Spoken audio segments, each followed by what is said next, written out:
पूर्णमुदच्यते पूर्णस्य पूर्णमादाय पूर्णमेवावशिष्यते। ओम शांति शांति शांति। कांतु पृष्ठ हाँ क्या है भाष्य? ठीक 27 हाँ 27 सूत्र या 29 529 पेज है, सूत्र तो 27 लान है। बिना भांग के भांग है।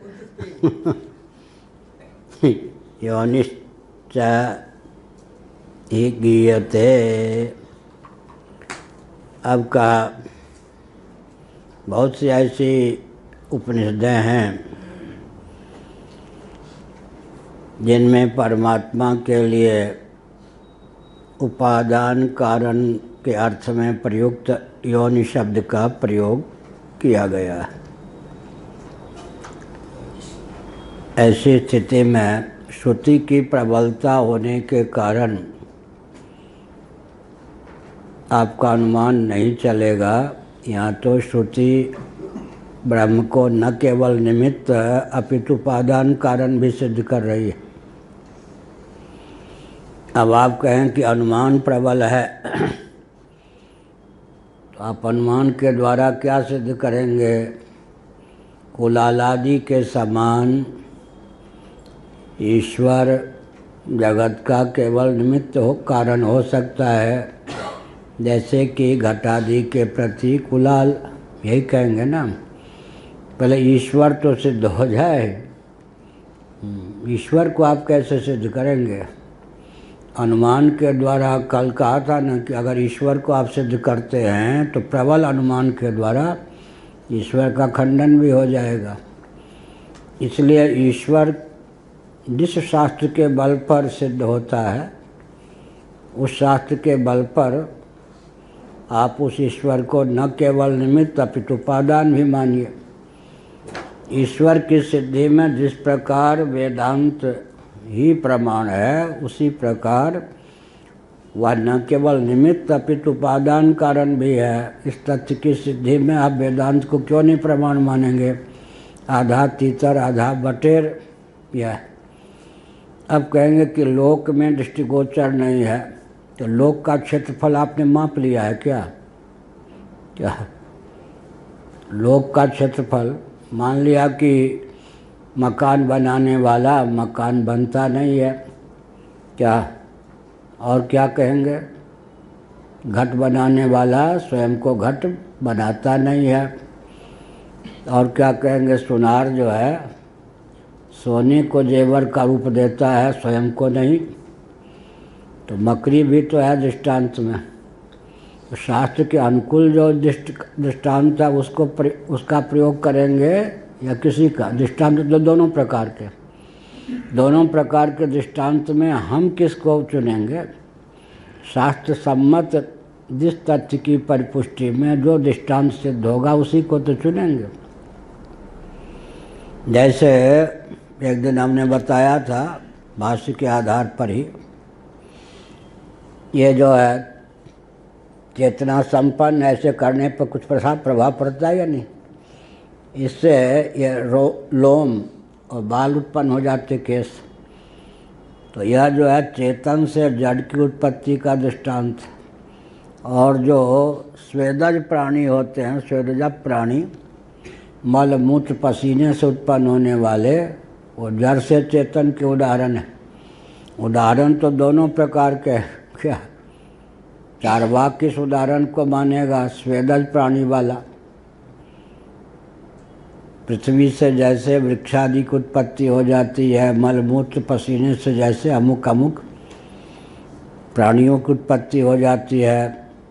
और हम कहेंगे कि जैसे चेतना संपन्न त्वक से बाह्य गोलक से चेतना शून्य बाल या नख का अग्रभाग उत्पन्न हो जाता है, तब दोनों प्रकार के दृष्टांत में प्रबल दृष्टांत कौन होगा? जिसके पीछे श्रुति का हाथ होगा। इसलिए दृष्टांता सिद्धि नामक दोष की प्रसक्ति नहीं होती। दोनों पक्ष में दृष्टांत है। फिर उसमें प्रबल दृष्टांत कौन होगा, मान्य दृष्टांत कौन होगा, जो श्रुति के सिद्धांत के अनुकूल होगा, जहाँ पर होगा। अब मिट्टी से घट की उत्पत्ति का भी दृष्टांत है, रस्सी से सर्प की उत्पत्ति का भी दृष्टांत है, ठीक है। ऐसे ही सीपी से चांदी की उत्पत्ति का भी दृष्टांत है, दूध से दही की उत्पत्ति का भी दृष्टांत है। तो कोई भी दृष्टांत पकड़ के कहीं रख देंगे क्या, दृष्टांत तो उसी को कहते हैं ना। पक्ष, जिस पक्ष में जो साध्य जिस हेतु के द्वारा करना चाहते हैं सिद्ध, जिस पक्ष में जिस साध्य को जिस हेतु के द्वारा सिद्ध करना चाहते हैं उसके अनुकूल जो दृष्टांत होगा उसी का ग्रहण करेंगे या किसी और का ग्रहण कर लेंगे। फालतू का तो नहीं ग्रहण करेंगे, फालतू का ग्रहण करेंगे, फालतू का। इसीलिए दृष्टांत तो सब जगह सब तरह के, सर्वथा दृष्टांता सिद्धि नहीं है ना। अतः ईश्वर केवल निमित्त कारण है, यह कथन नहीं। ईश्वर की सिद्धि जिस वेदांत शास्त्र के द्वारा, उपनिषद के वचनों के द्वारा होती है, उन्हीं वचनों के द्वारा ईश्वर के निमित्त कारणत्व का भी ज्ञान होता है, उपादान कारणत्व का भी ज्ञान होता है। अतः ईश्वर निमित्त और उपादान या उपादान और निमित्त दोनों कारण है। इसमें यहाँ जो योनि शब्द का प्रयोग है उपादान के अर्थ में है। कर्तारमीशम पुरुषम ब्रह्म योनिम मुंडक 3:1-3:1-3। अब यहाँ पर भी कर्तारम ईशम भी कहा। अब उसी वो जो ब्रह्म है क्या है, पुरुषम ब्रह्म योनिम, और योनि कहकर उसी को उपादान भी कहा। कर्तारम कहकर उसको इस दृष्टि से एक बहुत बढ़िया है।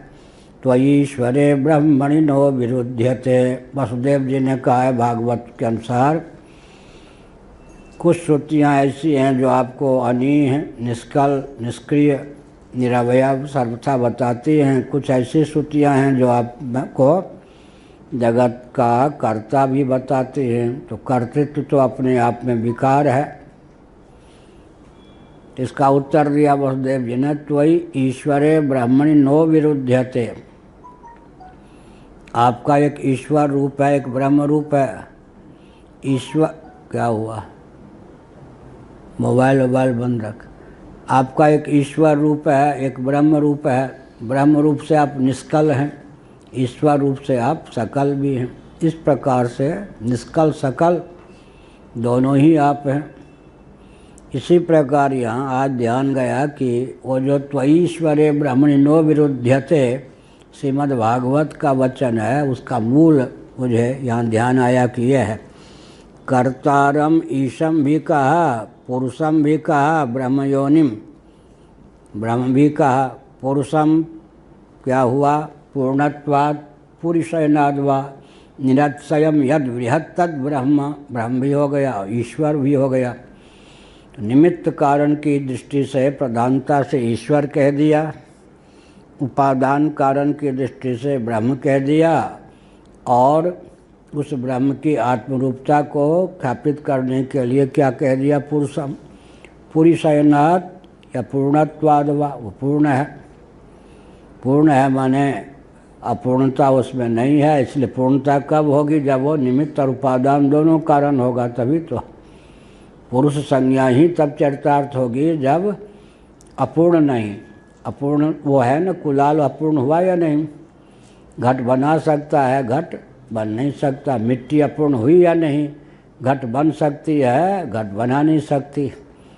तो अब पूर्ण कौन हुआ, जो बन भी सकता है, बना भी सकता है, वो पूर्ण हुआ या नहीं। यह हुआ। यद्भूत योनिम, यहाँ भी मुंडक ही है। मुंडक उपनिषद 1:1-6, वो 3:1-3, 1:1-6। परिपश्यन्ति धीराः, भूत माने जो भी कार्य प्रपंच है उसका नाम भूत। उसके कारण उपादान कारण के रूप में धीरा परिपश्यन्ति, बुद्धिमान धैर्य संपन्न व्यक्ति उस परमात्म तत्व को जगत का उपादान कारण परिपश्यन्ति समझते हैं, जानते हैं। धीरा क्यों कहा? धैर्य विचलित हो जाता है यहाँ पर। कैसे? निमित्त कारण हो सकता है, ईक्षण करता होने के कारण यह बात तो समझ में आ जाती है कुलाल आदि के समान। अब जब निमित्त कारण होगा तो कारण जो होता है वो सिद्ध होता है, कार्य जो होता है वो साध्य होता है। उपादान कारण होने का अर्थ हुआ ना कि कालांतर में कार्य बन जाएगा, तो सिद्ध जो है वो साध्य कैसे बन जाएगा? अभी स्वतः स्वयं सिद्ध भी है, स्वयं साध्य भी है। क्या हुआ? अब मैं ही कबर ठीक कर लूँ और क्या, दर्द के कारण। तो सिद्ध जी और साध्य कैसे बन जाएगा? असिद्ध को सिद्ध करते हैं ना, या सिद्ध ही को सिद्ध करते हैं। कर्ता जो होता है सिद्ध है। कुलाल कुंभकार घट बनाने वाला पहले से मौजूद है। अब घट का तो निर्माण होगा तो निर्मित कुम्हार तो नहीं होगा ना, वो तो मिट्टी को घट का रूप प्रदान करेगा। तो मिट्टी को घट का रूप प्रदान करेगा, तो अगर कुम्हार स्वयं मिट्टी हो जाएगा तो कालांतर में घट होगा या नहीं हो? तो घट होगा तो साध्य होना पड़ेगा या नहीं? घट तो साध्य है, अभी तो उत्पाद्य है ना, अभी उत्पन्न तो नहीं हुआ है। स्वयं ही उत्पादक और स्वयं ही उत्पद्यमान, क्या कैसे होगा? इसीलिए कहा धीरा, बुद्धि की तीक्ष्णता, कुशलता, धैर्य की पराकाष्ठा चाहिए, तब भगवान को जगत का न केवल निमित्त अपितु उपादान कारण भी माना जा सकता है। योनि शब्दश्च प्रकृति वचनः समाधिगतो लोके पृथ्वी योनि औषधि वनस्पतीनाम। यहाँ जो योनि शब्द का प्रयोग किया गया है वो प्रकृति वचन है, मन उपादानार्थक है। समाधिगतो लोके, लोक में यह अच्छी प्रकार से प्रचलित प्रथा है, अच्छी प्रकार से व्याप्त सिद्धांत है। जैसे पृथ्वी जो है औषधि वनस्पति इन सब के क्या है? योनि है। योनि माने उपादान कारण है। उपादान कारण के अर्थ में इस शब्द का प्रयोग लोक में भी प्रसिद्ध है, तो लौकिक न्याय भी हमारे अनुकूल है। शंकराचार्य की यही विशेषता है कि वे लौकिक दृष्टि से भी क्या मान्य आचार्य हैं, तार्किक दृष्टि से भी मान्य आचार्य हैं और शौत दृष्टि से भी मान्य आचार्य हैं। तीनों में सामंजस्य साधने में निपुणता आचार्य के आचार्यत्व की कसौटी है। क्या कहा? श्रुति युक्ति अनुभूति तीनों में सामंजस्य साधने में कुशल व्यक्ति हो तो मानो आचार्यत्व उसमें प्रतिष्ठित है। और श्रुति अलग कहती है, युक्ति अलग चला देते हैं, अनुभूति अलग कहती है। एक दिल के टुकड़े हजार हुए, कोई यहाँ गिरा कोई वहाँ गिरा। श्रुति उधर गिरी। बचपन में सिनेमा का एक वचन था, मैंने आज तक सिनेमा नहीं देखा, भगवान अब न करा कि सिनेमा देखो। एक दिल के टुकड़े हजार हुए, कोई यहाँ गिरा कोई वहाँ गिरा। श्रुति उधर ले जा रही है, युक्ति इधर ले जा रही है, अनुभूति और कहीं ले जा रही है। भारत में विसंगति का क्या कारण है? यही ना, वेदादि शास्त्र कहते इधर चलो तब अभ्युदय निश्रेयस की प्राप्ति होगी। देवताओं की खोपड़ी कहती है इधर युक्ति से चलो तो अमेरिका जैसे धनाढ्य हो जाओगे, चीन जैसे नियंत्रण करने में समर्थ बन जाओगे, और अरब देश वालों की तरह से बलवान बन जाओगे। जो युक्ति इधर ले जा रही है, अनुभूति कुछ और कह रही है। उधर जाओगे तो खतरा, इधर जाओगे तो खतरा। इधर तो मानते नहीं, खतरा ही खतरा। भारत को चीन बनाओ तो खतरा, रूस बनाओ तो खतरा, पाकिस्तान बांग्लादेश की शैली में, ईरान इराक की शैली में ढालो तो खतरा, अमेरिका और इंग्लैंड की शैली में ढालो तो खतरा, खतरा ही खतरा है। श्रुति यूँ कहती है तो चुप, हमको तो यूँ बनाना, युक्ति उधर ले जाती है, श्रुति उधर कहती है, अनुभूति विचित्र ही कहती है। अब श्रुति युक्ति अनुभूति में सामंजस्य साधने में जो समर्थ होगा वो आचार्य होगा। वो क्या होगा? सबके कल्याण का मार्ग प्रशस्त करेगा। अब यहाँ अलग ही धारा। इसीलिए शंकराचार्य ने कहा कि लोक में भी पृथ्वी उपादान कारण के रूप में प्रसिद्ध है। इससे वनस्पति औषधि आदि की उत्पत्ति होती है। एक दिन बताया था शिव पुराण के अनुसार, जगत की उत्पत्ति का रहस्य जानना हो तो उदाहरण पृथ्वी, जगत के पालन, जगत के रक्षण, जगत की स्थिति, जीवनी शक्ति का अनुशीलन करना हो तो जल, संभार का अनुशीलन करना हो तो आग, निग्रह तिरोधान का अनुशीलन करना हो तो वायु, अनुग्रह का अनुशीलन करना हो तो आकाश। भगवान में पांचों कृत्य हैं, उत्पत्ति, स्थिति, समृद्धि, निग्रह या तिरोधान और अनुग्रह। पांच भूत में एक एक की प्रधानता है। पृथ्वी में उत्पत्ति की, जल में जीवन स्थिति की, अग्नि या तेज में संभार की, वायु में निग्रह या तिरोधान की। आकाश के बिना तो कुछ चलेगा ही नहीं। आकाश में अनुग्रह स्थिर है, आकाश स्थिर है, इसीलिए ये सब वायु तेज जल पृथ्वी की स्थिति है। वो स्थिर ही ना हो तो सबका आश्रय है। निष्क्रिय होकर भी सकल सक्रिय के ऊपर अनुग्रह करने वाला है या नहीं? निष्क्रिय की क्रिया का पार कोई पार सकता है? सक्रिय। और जो व्यापक है उसकी गति का कोई, गति शून्य जो है उसकी गति का अतिक्रमण कोई रॉकेट भी करने में समर्थ है? जहाँ जाएगा रॉकेट, जहाँ जाएगा कोई पक्षी, वहाँ पहले से आकाश विद्यमान होगा। जहाँ सिद्ध उड़ के जाएगा योग बल से, वहाँ आकाश पहले से। ये हुआ ना। जिसको हम निकम्मा कहते हैं वो निकम्मा है क्या? नरेंद्र बाबू एक थे, विवेकानंद जी महाराज का नाम था नरेंद्र बचपन का। एक जगह पहुंच गए, एक निष्क्रिय दिखने वाले संत को कोसने लग गए। भारत परतंत्र है, आप लोग बस ध्यान तक, प्राणायाम तक ये सब सीमित है, कुछ राष्ट्र के लिए कीजिए। अब वो विवेकानंद जी का नरेंद्र नाम कोई आजकल के तो ये सब था नहीं, विशेष अंत कि वो प्रसिद्ध भी नहीं था उधर। उन्होंने कहा, ए नरेंद्र बाबू, तुम जैसे युवकों को प्रेरणा कहाँ से मिलती है? हम जो यहाँ संकल्प करते हैं ना राष्ट्र के हित में, तुम जैसे व्यक्तियों को संकल्प लगता है। तुम सक्रिय अपने को मानते हो, मुझको निष्क्रिय मानते हो। तुम्हारी सक्रियता का रहस्य मैं ही तो हूँ, मुझ जैसे व्यक्ति ही तो हैं। विवेकानंद जी का ध्यान से सिद्ध महात्मा बात है, ठीक है।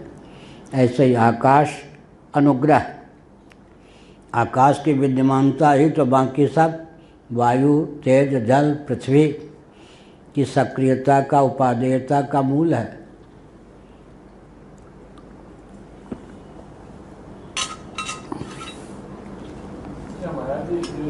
कौन बोल रहे? हाँ, आकाशवाणी लंदन। क्या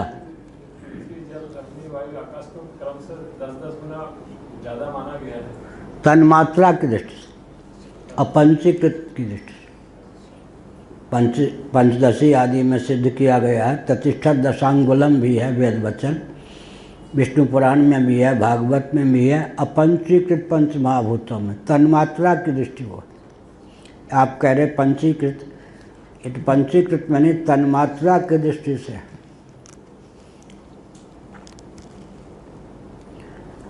अब वो हमको न मालूम होता तो इस प्रश्न का ठीक से उत्तर नहीं दे पाते। घुमा फिरा के कुछ न आपको संतोष होता न हमको अंदर से होता। तो हमारा पढ़ा हुआ है वो तन्मात्रा की दृष्टि से हो गया। अब कहते हैं स्त्री योने अपि अस्त्येव अवयवद्वारेण गर्भम प्रत्युपादान कारणत्वम। लोक में जो कहीं कहीं कोई शब्द जा कर के क्या हो जाता, प्रसिद्ध अर्थ धारण कर लेता है। उस शब्द का उच्चारण करने पर रूढ़ार्थ जिसको कहते हैं वो शब्द रूढ़ बन जाता है। उस शब्द का उच्चारण करने पर धीरे से नहीं, शीघ्र झटपट वही अर्थ प्रतीत होता है। ऐसे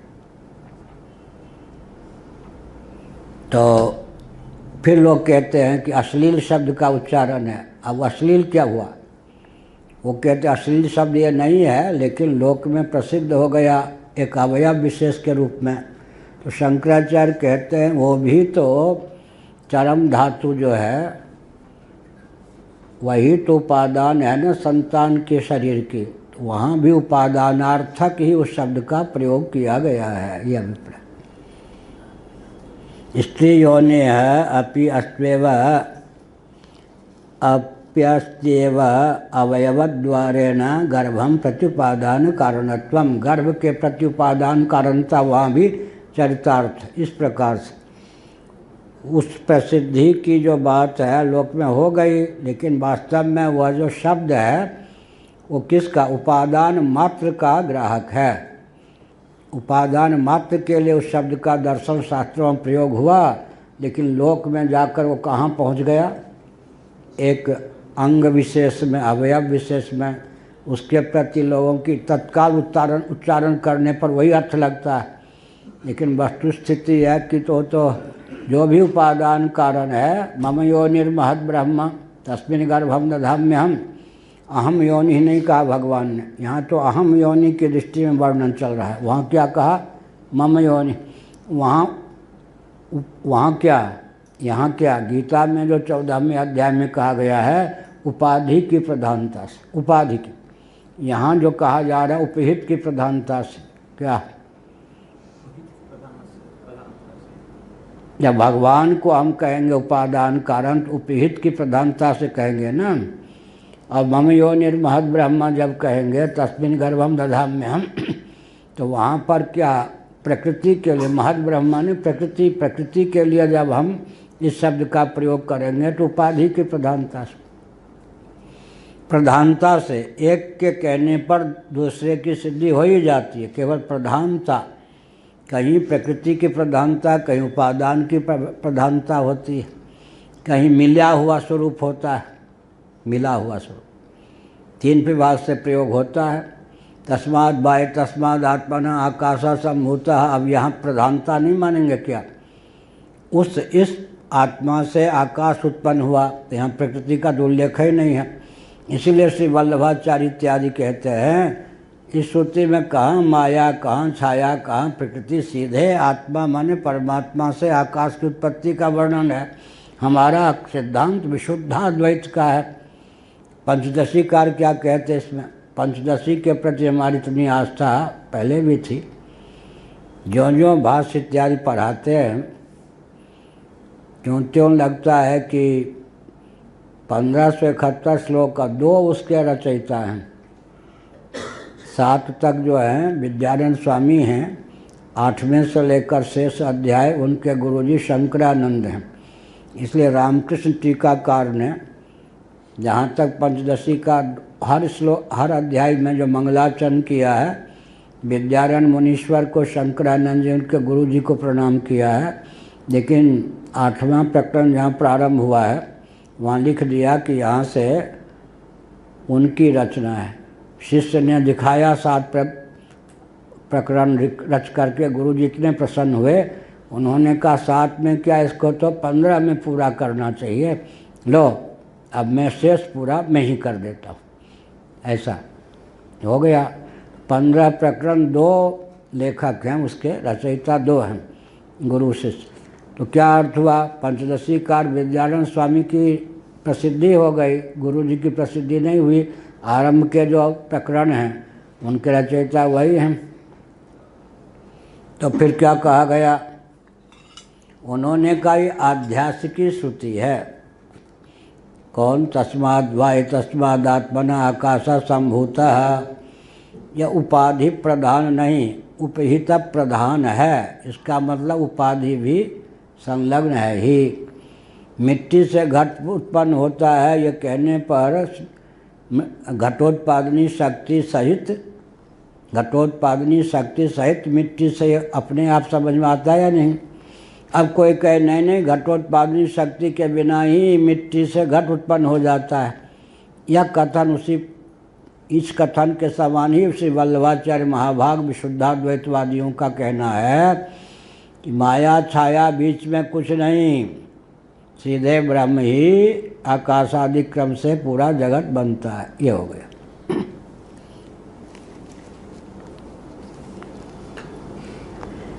क्वचित स्थान वचनोपि योनि शब्दो दृष्ट योनिष्ट इंद्र निषदे अकारी ऋग्वेद संहिता 1:104-1। आजकल तो पुस्तकालय में सब नहीं तो क्या करते, इंटरनेट आदि से कुछ भी प्राप्त कर लो। उस समय जो था, उस समय तो ग्रंथागार भी और एक संपर्क स्थापित करना भी, उस समय फिर इतने ग्रंथों का उद्धरण देना भी बड़ा कठिन था। ये उद्धरण स्थल तो संपादकों ने तैयार किया है ना। पहले तो प्रायः केवल ग्रंथ का नाम ले लें यही बहुत अनुग्रह, क्या नहीं तो हाँ, उपक्रमोपसंहार वाला जो है वो कौन सा, ज्योतिष का कौन सा ग्रंथ, बृहत संहिता, तो 2 जगह सरदर्शन लिखा विद्यानंद स्वामी जी ने, सरदर्शन संग्रह, 2 जगह यह श्लोक लिखा है। एक जगह स्थल नहीं दिया, एक जगह नाम ले लिया, बृहत संहिता में यह श्लोक। ऐसे ही भगवान शंकराचार्य जो कहते हैं ऋते ज्ञानान्न मुक्ति लिखते हैं। अब वो कहीं श्रुति आजकल उपलब्ध नहीं है, लेकिन श्रुति के नाम पर लिखा है, तो वो लोग आचार्य लोग धोखा नहीं देते थे। तो वहाँ पर एक जगह लिख दिया है कि काठक श्रुति है, कठोपनिषद में तो है नहीं, तो कठ शाखा में कहीं न कहीं उस समय ऐसे ही भगवान शंकराचार्य जी सदैव सत्यम श्रुति का पेंगल रहस्योपनिषद का है वचन, आजकल प्राय उपलब्ध नहीं है। तो कोई श्रुति 2500 वर्ष पहले जो उपनिषद आदि थी लुप्त हो गई। ऐसा कुछ ऐसी है जो उस समय नहीं मिल रही थी, आज मिलती है, ऐसा भी है ना। उस समय जो उपनिषद आदि नहीं मिलती थी आज मिल गई है। एक राजस्थान में कोई हैं, 2 बार मिले, एक बार यहाँ आए थे, उनको 700 श्लोकों वाली दुर्गा सप्तशती मिल गई है। गीता प्रेस आदि से जो प्रकाशित है उसमें उवाच आदि सब करके सप्तशती है ना, तो उवाच आदि मिला के 700 जोड़ लेते अनुष्टुप छंद में ढाल के। तो वैसा ऐसा हिसाब कर रहे थे कि हमसे सम्मति की भावना थी, तो हमने कहा इस ढंग से 700 बनता है, उनका बन जाता है। तो एक संस्करण निकालिए, अब निकाला या नहीं, फिर कहीं राजस्थान में मिले भी। पूरा शरीर उनका सफ़ेद है ना, कोई रोग होता है चर्म रोग, पूरा शरीर सफ़ेद है। बहुत बड़ा काम किया है, 32 साल लगा दिया उसमें, दुर्गा सप्तशती के तरह तरह देश विदेश में जो संस्करण है। तो ऐसा भी है, इसीलिए यहाँ पर कहा कि अब ये ऋग्वेद संहिता का वचन है, हे इंद्र तुम्हारे लिए यह योनि प्रस्तुत है, मतलब बैठने का स्थान, जहाँ पर व्यक्ति बैठता उसके लिए भी शब्द का प्रयोग किया गया है। तो एक ही शब्द है, भिन्न भिन्न अर्थ में भी प्रयोग किया गया है, यह अभिप्राय। वाक्य शेषात्वस्य त्वत्र प्रकृति वचनता परिगृह्यते। अब कहते हैं तो यहाँ पर स्थान विशेष माने, जैसे है इंद्र तुम्हारे लिए यह स्थान निर्दिष्ट है, यहाँ बैठो, यहाँ बैठिए। तो यहाँ पर कौन से माने, जब 2 अलग अलग अर्थ में प्रयुक्त था इस एक ही शब्द का, तो कहते हैं वाक्य शेष के बल पर यहाँ उपादान कारण के अर्थ में ही इस शब्द का प्रयोग हुआ है, ऐसा मानना चाहिए। वाक्य शेषात्वत्र प्रकृति वचनता परिगृह्यते यथोर्णनाभिसृजते गृह्यते च। यहाँ पर वाक्य शेष के बल पर जो है उपादान कारणार्थक यह शब्द संस्कृति में प्रयुक्त हुआ, यह सिद्ध है। ऊर्णनाभि माने मकड़ी, जैसे जाला को सृजते रच भी लेती है, गृह्यते च निगल भी लेती है। तब यहाँ पर क्या हुआ, जिसके ऊर्णनाभि नाम से ही संकेत हो गया ना, जिसके नाभि में जाले की सामग्री हो, सामग्री को लेकर उपादान कारणता बन जाएगी। और स्वयं संकल्प जब होगा, मौज आई फकीर को दिन ही कुटिया क्या कुटिया फूक जब उसके मौज आवे तब अपना वो जाले का रूप दे देती है, जब आवे तो निगल भी लेती है, और जब चाहे तो उसमें मकड़ी अपने जाले विहार भी करती है। तो उत्पत्ति भी और नाश भी में हेतु है ना मकड़ी, लेकिन उड़ना भी कह दिया तो संकेत भी कर दिया कि वो जो जाले बनाने की सामग्री है उसके द्वार से। इसी प्रकार यहाँ पर मयाध्यक्षेण प्रकृति श्रूयते सचराचरम, यहाँ उपादान प्रधान वर्णन है या उपाधि प्रधान? उपाधि प्रधान। मम यो निर्महत ब्रह्म में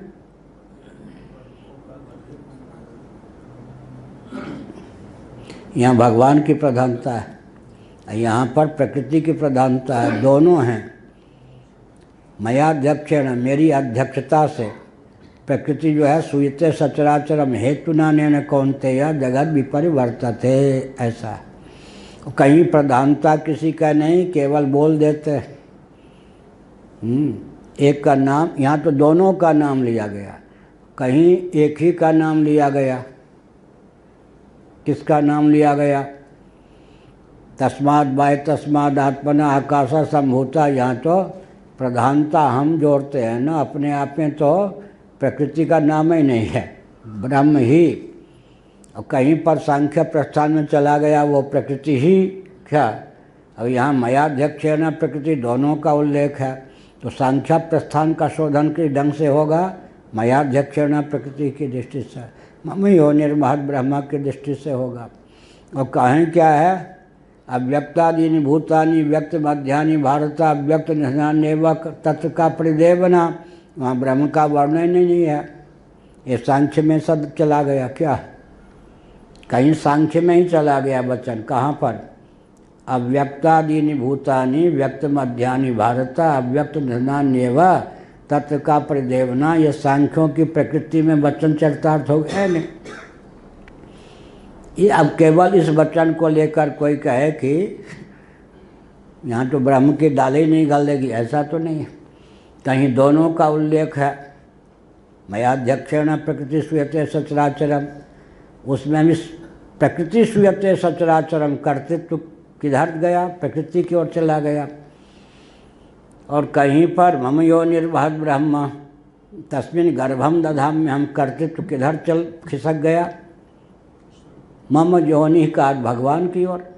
तो कहीं भगवान की प्रधानता से, कहीं भगवती की प्रधानता से, कहीं केवल भगवान का नाम, कहीं केवल भगवती का नाम। अब संगति कैसे साधेंगे? दोनों चाहिए क्या?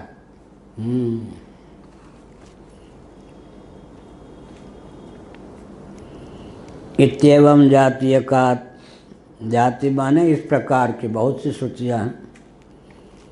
समूह एवं प्रकृतित्वं ब्रह्मणः प्रसिद्धम, इस प्रकार से ब्रह्म का प्रकृतित्व सिद्ध है, माने ब्रह्म उपादान कारण भी है। यत् पुनरिदमुक्तम ईक्षापूर्वकम कर्तृत्वम निमित्त कारणेष्वेव कुलालादिषु लोके दृष्टम नोपपादानेषु इत्यादि तत्प्रत्युच्यते न लोकवत् यह भवितव्यम। जब यह कहा गया, पूर्व पक्ष की ओर से आक्षेप किया गया या जिज्ञास की ओर से एक प्रकार से शंका की गई या कथन किया गया, इच्छा पूर्वक कर्तृत्व तो निमित्त कारण में ही, निमित्त कारणों में ही परिलक्षित होता है, निमित्त कारण में ही परिलक्षित होता है। जैसे कि कुलाल आदि में लोके दृष्ट लोक न्याय से तो ऐसे अनुभव है। उपादान में कतई भी, कतई कतई ये कहाँ की भाषा है? ये तो प्रतापगढ़ जिला उत्तर प्रदेश। हमारे शिष्य होंगे शायद, वो कहते हैं कतई, कतई महानंद जी। शायद में क्यों कहा, शिष्य तो हैं ही, तो आज हमने इनको बताया निकेश जी को। इतना भयंकर कलयुग है, किसी के लिए हम कह दें शिष्य, हम तो झूठ नहीं बोलते, विधिवत आग्रहपूर्वक किसी ने दीक्षा ली, अब वो कह दे कि ये बात झूठ बोल रहे शंकराचार्य, तो खामखा में झूठा सिद्ध होगा सत्यवादी होने पर। मुझे क्या ज़रूरत है कि ये मेरे शिष्य हैं। कलयुग इतना बड़ा है, एक व्यक्ति कुछ ज्योतिष जानता है होशियारपुर का, 10 वाक्य ठीक से बोलता नहीं, हिंदी में भी नहीं बोल पाता, लेकिन उसको लगता है कि शंकराचार्य इतने अयोग्य हैं कि मैं धोखे में इनको गुरु बना चुका प्रवचन सुनकर। वो लोगों को कहता है मैं स्वामी करपात्री जी महाराज का शिष्य हूँ। माने आप उनके शिष्य हैं? नहीं नहीं, मैं तो स्वामी करपात्री जी महाराज का शिष्य हूँ। तब मैं सोचता हूँ कि जब मैं शंकराचार्य के पद पर हूँ, ऐसा भी नहीं कि मुझे लुल्लू बुद्धू माना जाता हो, समझ गए ना, तब ऐसे ऐसे मस्त मौले अहंकार, अनंत अहंकार समलंकृत, अनंत श्री नहीं, अनंता अहंकार, अनंत अहंकार समलंकृत, अनंत श्री विभूषित नहीं, अनंत अहंकार विभूषित समलंकृत शिष्य लोग ऐसे हैं। घंटी बजा के स्वागत हो रहा कि बात ठीक कह रहे, वो कहीं भी कह सकते हैं बिल्कुल नहीं, मैं उनका शिष्य ही नहीं हूँ। अब कई व्यक्ति ऐसे हैं, एक दंडी स्वामी हैं देवता का वृंदावन में, एक महाराष्ट्र में कोई है, कोई कहीं है, एक है कवर्धा में। क्या वो सब छोटे छोटे बच्चे थे, तब से एक प्रकार से लालन पालन हुआ यहाँ से वृंदावन से। वो सब कहते हैं मैं तो द्वारकाधीश का शिष्य हूँ, उनसे हमारा कोई लेने देना नहीं, या भूतपूर्व गुरु है, गुरु को भूतपूर्व बना दो। हाँ, एक दंडी स्वामी इंजीनियर रहे होंगे, बाद में दंड लिया आग्रह करके धरना दे के, अब वो जीवित हैं या मर गए ये नहीं पता। वो किसी ने कहा तो उनके शिष्य, नहीं नहीं, गोवर्धन मठ पुरी का शिष्य हूँ मैं, किसी व्यक्ति का शिष्य नहीं, वो गोपालानंद। इस कलयुग में खामखा अपनी फजीहत करानी हो तो किसी के लिए क्या मेरा शिष्य, क्या किसी को ज़रूरत पड़े तो कह दे कि मैं उनका शिष्य हूँ, मुझे क्यों कहना कि मेरा शिष्य है खामखा। इतना भयंकर कलिकाल। अब बताइए क्या बड़े बड़े अधिकारी भी हैं आपसे से पढ़े हुए भी जो लोग हैं, हाँ, वो भी कोई संपर्क नहीं रखते हैं। अरे कोई संपूर्णानंद विश्वविद्यालय में मीमांसा विभाग का अध्यक्ष है, हमसे 6 महीना पढ़ा हुआ है, वो सब बिल्कुल नहीं, संपर्क में नहीं। तो जब मैं सोचता हूँ मैं शंकराचार्य हूँ, तब शिष्यों की ये दशा है। कोई एक नेपाल का व्यक्ति 1 साल या 1.5 साल पढ़ा, वो कहीं कुलपति है, और कम से कम चिन्मय मिशन के 15 संतों ने मुझसे पढ़ा होगा कम से कम, और इधर कहीं तो कुलपति हैं अभी, मालूम है कहीं कहीं से। तो मैं सोचता इतना बड़ा कलयुग है कि अगर मैं शंकराचार्य न होता तो ये तो बैठ के मुझसे घास छिलवाते। मैं कलयुग, मैंने कितना कलयुग है, इसलिए मैं क्यों कहूँ कि ये मेरे शिष्य हैं। क्या काशी आदि में जो बहुत बड़े विद्वान हैं उनके लिए भी मैं कह देता हूँ, वो अपने को सब जगह कहते हैं कि महाराज का शिष्य हूँ, लेकिन मैं कहता हूँ कि बहुत बड़े विद्वान हैं, ये सब हैं, मेरे मुँह से धोखे में निकल जाए माने शिष्य हैं, कल आ जाए कि नहीं नहीं मैं तो ज़्यादा विद्वान हूँ, बड़ी मुसीबत है आजकल। इसलिए इसी का नाम है दंभ, हाँ, अहंकार की पराका। अनंत श्री विभूषित नहीं, अनंता अहंकार विभूषित। तो यह हुआ। इसलिए एक शिष्य कहते हैं, माने के शिष्य मानते हो, हाँ पहले प्रचार किया था गुरु जी तो हैं भले ही शंकराचार्य, योगी तो यही, ये भी प्रचार करवाया था। तो फिर वो कहते कतई नहीं, कतई। तो मैंने सोचा कि शिष्य तो मिलता नहीं, तो मैं ही याद कर लूँ कतई, शिष्य का दिया हुआ एक शब्द जो है कतई। कतई माने बिल्कुल। यही हुआ। निमित्त कारणेषु एव कुलालादिषु लोके अधिष्ठं नोपादानेषु न लोकवद यह भवितव्यम। विभाजक रेखा क्या हो गई कि कान में जो मंत्र दे दे वही वो गुरु हो गए, पढ़ते हैं। पहले तो यही थी कि ऐसा है कि एक थे सोम, अब नहीं रहे, दिवंगत कहना पड़ता है, हमने तो पाला पोसा एक प्रकार से। सोम जी आए वृंदावन में, एमए पास किया, मेरे पास रह के दर्शन शास्त्र प्रथम श्रेणी से। हाँ, तो एक बार आए, उन्होंने कहा महाराज मैं आपसे दीक्षा लेना चाहता हूँ, शिष्य बनना चाहता हूँ।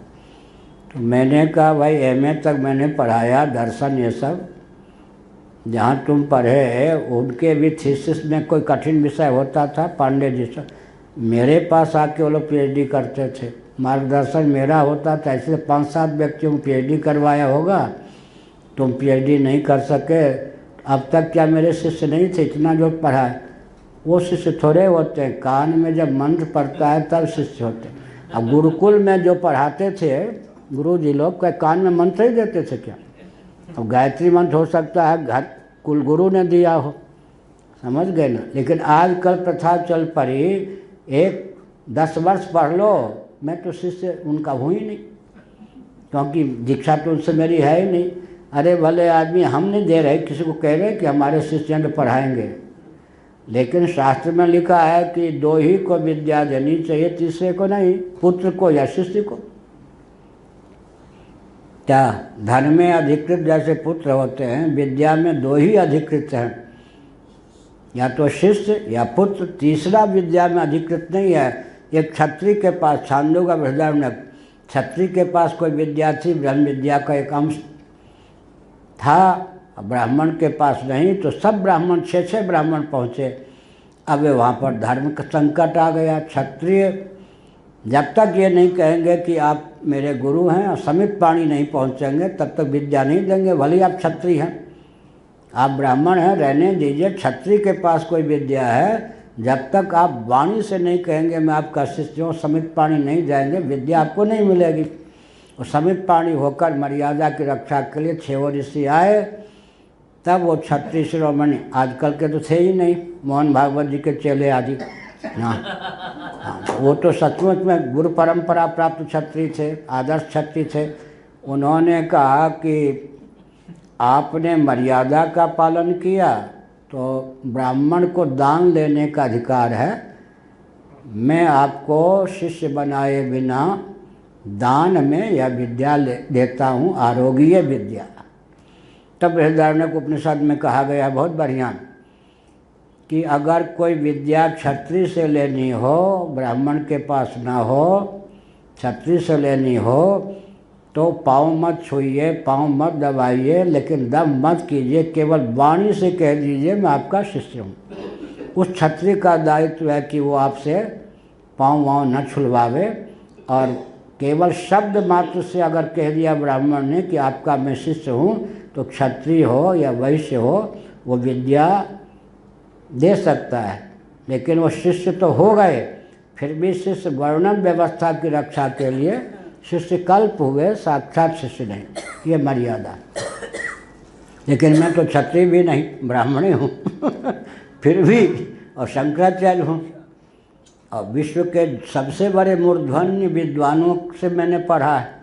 पूज्य गुरुदेव है, पूर्वाचार्य से 6 साल पढ़ा है, 2.5 साल लगातार वामदेव यमुना से पढ़ा है, और ये जो काशिका अष्टाध्यायी व्याकरण पे कौन सुखबोध आश्रम जी से कुछ अंश पढ़ा है। पूर्वाचार्य से सिद्धांत कौमुदी भी पाठ चले 1 चौमासे में, खंडन खादी पढ़ा हूँ, ये सब अद्वैत सिद्धि पूज्य गुरुदेव से पढ़ा ये सब। लेकिन मैं नहीं डींग मारता कि मैं विद्वान हूँ, इसीलिए तथाकथित विद्वान भी मुझको मूर्ख ही मान के चलते।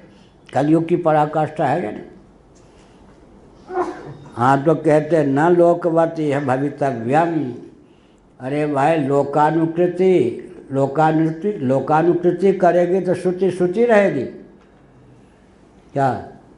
लोकानुकृति करेगी तो श्रुति श्रुति रहेगी क्या?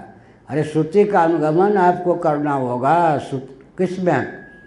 अदृष्ट जो विषय है, कालातीत जो विषय है, धर्म है, ब्रह्म है, धर्म और ब्रह्म के विषय में लोक का अनुवर्तन थोड़े होगा, श्रुति का अनुवर्तन आपको करना होगा। नहीं अयम अनुमान गम्योर्थ। ये अनुमान गम्य अर्थ नहीं है कि आप ब्रह्म का निर्णय ब्रह्म जगत का निमित्त कारण हो सकता, उपादान कारण नहीं हो सकता, क्योंकि युक्ति ऐसा कहती है। अनुमान और ये सब की गति नहीं है, जो श्रुति कहती है वही ठीक है। अगर अनुमान के प्रत्यक्ष के भी कहीं विरुद्ध है तो श्रुति जो कहती है वही मानेंगे। क्या यहाँ से सूर्य भगवान का के क्षेत्रफल कितना दिखता है जी मनोज जी? यहाँ से चंद्रमा का क्षेत्रफल प्रत्यक्ष से कितना दिखता है? उतने ही बड़े हैं क्या? अच्छा, जो रेल की जो पटरी चलती है दूर, तो दूर से क्या मालूम पड़ता है कि आगे चल के मिल रही है, भले ही न मिले क्या? तो प्रत्यक्ष का, अच्छा आगे चलते तो मालूम पड़ता मिली नहीं, भ्रम ही हो रहा था। सूर्यमंडल पे कोई जाए या भूगोल खगोल का ज्ञान हो, खगोल का ज्ञान हो तो मालूम पड़ जाएगा कि सूर्य इतने बड़े नहीं हैं। तो जो प्रत्यक्ष का विषय कहीं हो सकता है, उसमें भी जिस देश में हम हैं, जहाँ हैं, क्या वहाँ से जितना अंश दिखाई पड़ता है, क्या प्रत्यक्ष प्रमाण के बल पर उतने सूर्य को हम लंबा चौड़ा मान लेंगे? नहीं मानेंगे। फिर जहाँ पर किसी प्रत्यक्ष अनुमान की गति नहीं है, 3 लोक से मथुरा न्यारी, क्या उस धर्म और ब्रह्म का निर्णय प्राप्त करना है, और चलेगा कैसे? प्रत्यक्ष के या अनुमान के बल पर। यही तो कठिनाई है। इसलिए यहाँ पर कहा शंकराचार्य न लोकवत यह भवितव्यम, लोकानुकृति यहाँ बिल्कुल टिकने योग्य नहीं है, होने योग्य नहीं है। लोक में भले ही निमित्त उपादान नहीं होता, उपादान निमित्त नहीं होता। जब श्रुति कहती है तो आपको मानने के लिए व्यवस्था है। श्रुति कुछ भी कह दी मान लेगा, श्रुति कोई पागल है? श्रुति तो उन्हीं तत्वों को बोलती है ना जिसमें किसी अन्य प्रमाण की गति नहीं है। प्रमाणांतर से अनधिगत अबाधित अर्थ का ही ख्यापन करती है श्रुति। और श्रुति के लिए कोई क्षेत्र ही नहीं छोड़ोगे, सब अनुमान के खाते में डाल दोगे तो होगा क्या?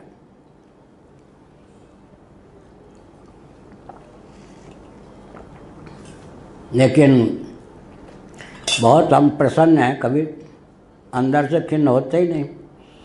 झक मार के पूरे विश्व को आना पड़ रहा इधर। क्या कल्पना कर सकते थे कि सुप्रीम कोर्ट ऐसे व्यक्ति को सौंप देगा जो शंकराचार्य के प्रति अनन्य आस्था रखता हो? भगवान शंकराचार्य सिद्धांत कल्पना हम कर सकते थे? तो अब देखो, अब ईश्वर को जो काम कराना होता है, ये सेवायत कल्पना कर सकते थे शंकराचार्य कभी फटक भी पाएंगे? सारे जाल ये बोएगा, एक दो से नहीं, 110 वर्षों से सारे जाल ऐसे बनाए गए कि पुरी के शंकराचार्य कोई संस्थान में फटकने न पावे। 70 वर्ष से विशेषकर है, 110 वर्षों से। अब 110 वर्ष, 55 वर्ष, 60 वर्ष, 70 वर्ष के बाद सुप्रीम कोर्ट जो सारा प्रबंधन 99 दे रहा था सेकुलर को, उसने ऐसे आस्तिक और धर्म सापेक्ष व्यक्ति को वकील सुप्रीम कोर्ट के अधिकारी बना दिया, जिसके मन में पूर्ण आस्था भगवान शंकराचार्य के प्रति, आदि शंकराचार्य के प्रति, वर्तमान शंकराचार्य के प्रति। तो एक तो आश्चर्य है या नहीं? ये हम क्या कहेंगे?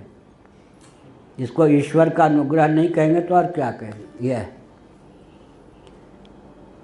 हाँ, ये अभी आया था, महेश योगी के कुछ शिष्य आए थे ना, अंग्रेज, आप थे ना, उन्होंने कहा ना कि ये सब कोई भी घुस सकता है मंदिर में, ये सब आपकी क्या राय है? हमने जो कहा, उन्होंने कहा ठीक है, अंग्रेज हमारा समर्थन कर रहे हैं, बड़ी विकट बात। वो कहते बिल्कुल ठीक, मुझे यहाँ समर्थन कर गया। हाँ, न लोकवती भवितव्यम न ही अयम अनुमान गम्योर्थ, उसी को स्पष्ट कर। यह जो ब्रह्म का विषय है अनुमान गम्य नहीं है, अनुमान की यहाँ गति नहीं है। अनुमान का उपजीव्य कौन होता है? प्रत्यक्ष। तो प्रत्यक्ष की गति नहीं है, तो प्रत्यक्ष जिसका उपजीव्य है, जिसके आधार पर अनुमान टिका हुआ है, उस अनुमान की गति कैसे हो सकती है जनाब? नहीं हो सकती है। शब्द गम्यत्वात् तत्व, शब्द गम्यत्वात् त्वस्यार्थस्य, या तो शब्द गम्य, कौन सा शब्द? अनुमान विहीन शब्द। अनुमानिक शब्द किसका होता है? सांख्यवादी आदि का। अनुमान माने शब्द गम्य माने साक्षात श्रुति। प्रमाणांत ब्राह्मण खांटी ब्राह्मण कौन होता है? ब्राह्मण कुल में जन्म लिया और ब्राह्मणोचित शील कर्तव्य से युक्त है ब्राह्मण। नहीं तो ब्राह्मण तो रहेगा क्षत्रिय ब्राह्मण, क्षत्रियोचित शील आदि है। ब्राह्मण तो रहेगा, लेकिन वैश्य ब्राह्मण कहाँ लिखा है? शिव पुराण में, शूद्र ब्राह्मण। तो 1 नंबर का ब्राह्मण, ब्राह्मण ब्राह्मण, ऐसे 1 नंबर की श्रुति स्वतंत्र रव श्रुति, माने प्रमाणांतर से अनधिगत अर्थ का ही प्रतिपादन करने वाला जितना अंश है उतना अंश श्रुति स्वतंत्र रव। स्वतंत्र रव माने शामिल बाजा नहीं, किसी का उधार लिया हुआ नहीं। ऐसे जैसे नेत्र क्यों प्रमाण है रूप दर्शन में? अन्य इंद्रिय की गति नहीं है, अपूर्वार्थक है या नहीं? अपूर्वार्थ का ग्राहक नेत्र है या नहीं? कान क्यों शब्द में प्रमाण है? किसी अन्य इंद्रिय का विषय नहीं। तो श्रुति का अपना स्वतंत्र विषय कौन है? धर्म और ब्रह्म। और धर्म ब्रह्म को मत मानो, यही धर्मनिरपेक्षता है। धर्म ब्रह्म को मत मानो, अब विकास करके दिखा दो, उत्कर्ष करके दिखा दो, अभ्युदय करके दिखा दो। हमारे धर्म की क्या विशेषता है? लौकिक उत्कर्ष, पारलौकिक उत्कर्ष और परमात्मा की प्राप्ति का मार्ग प्रशस्त। एक वाक्य याद कर लीजिए, क्या?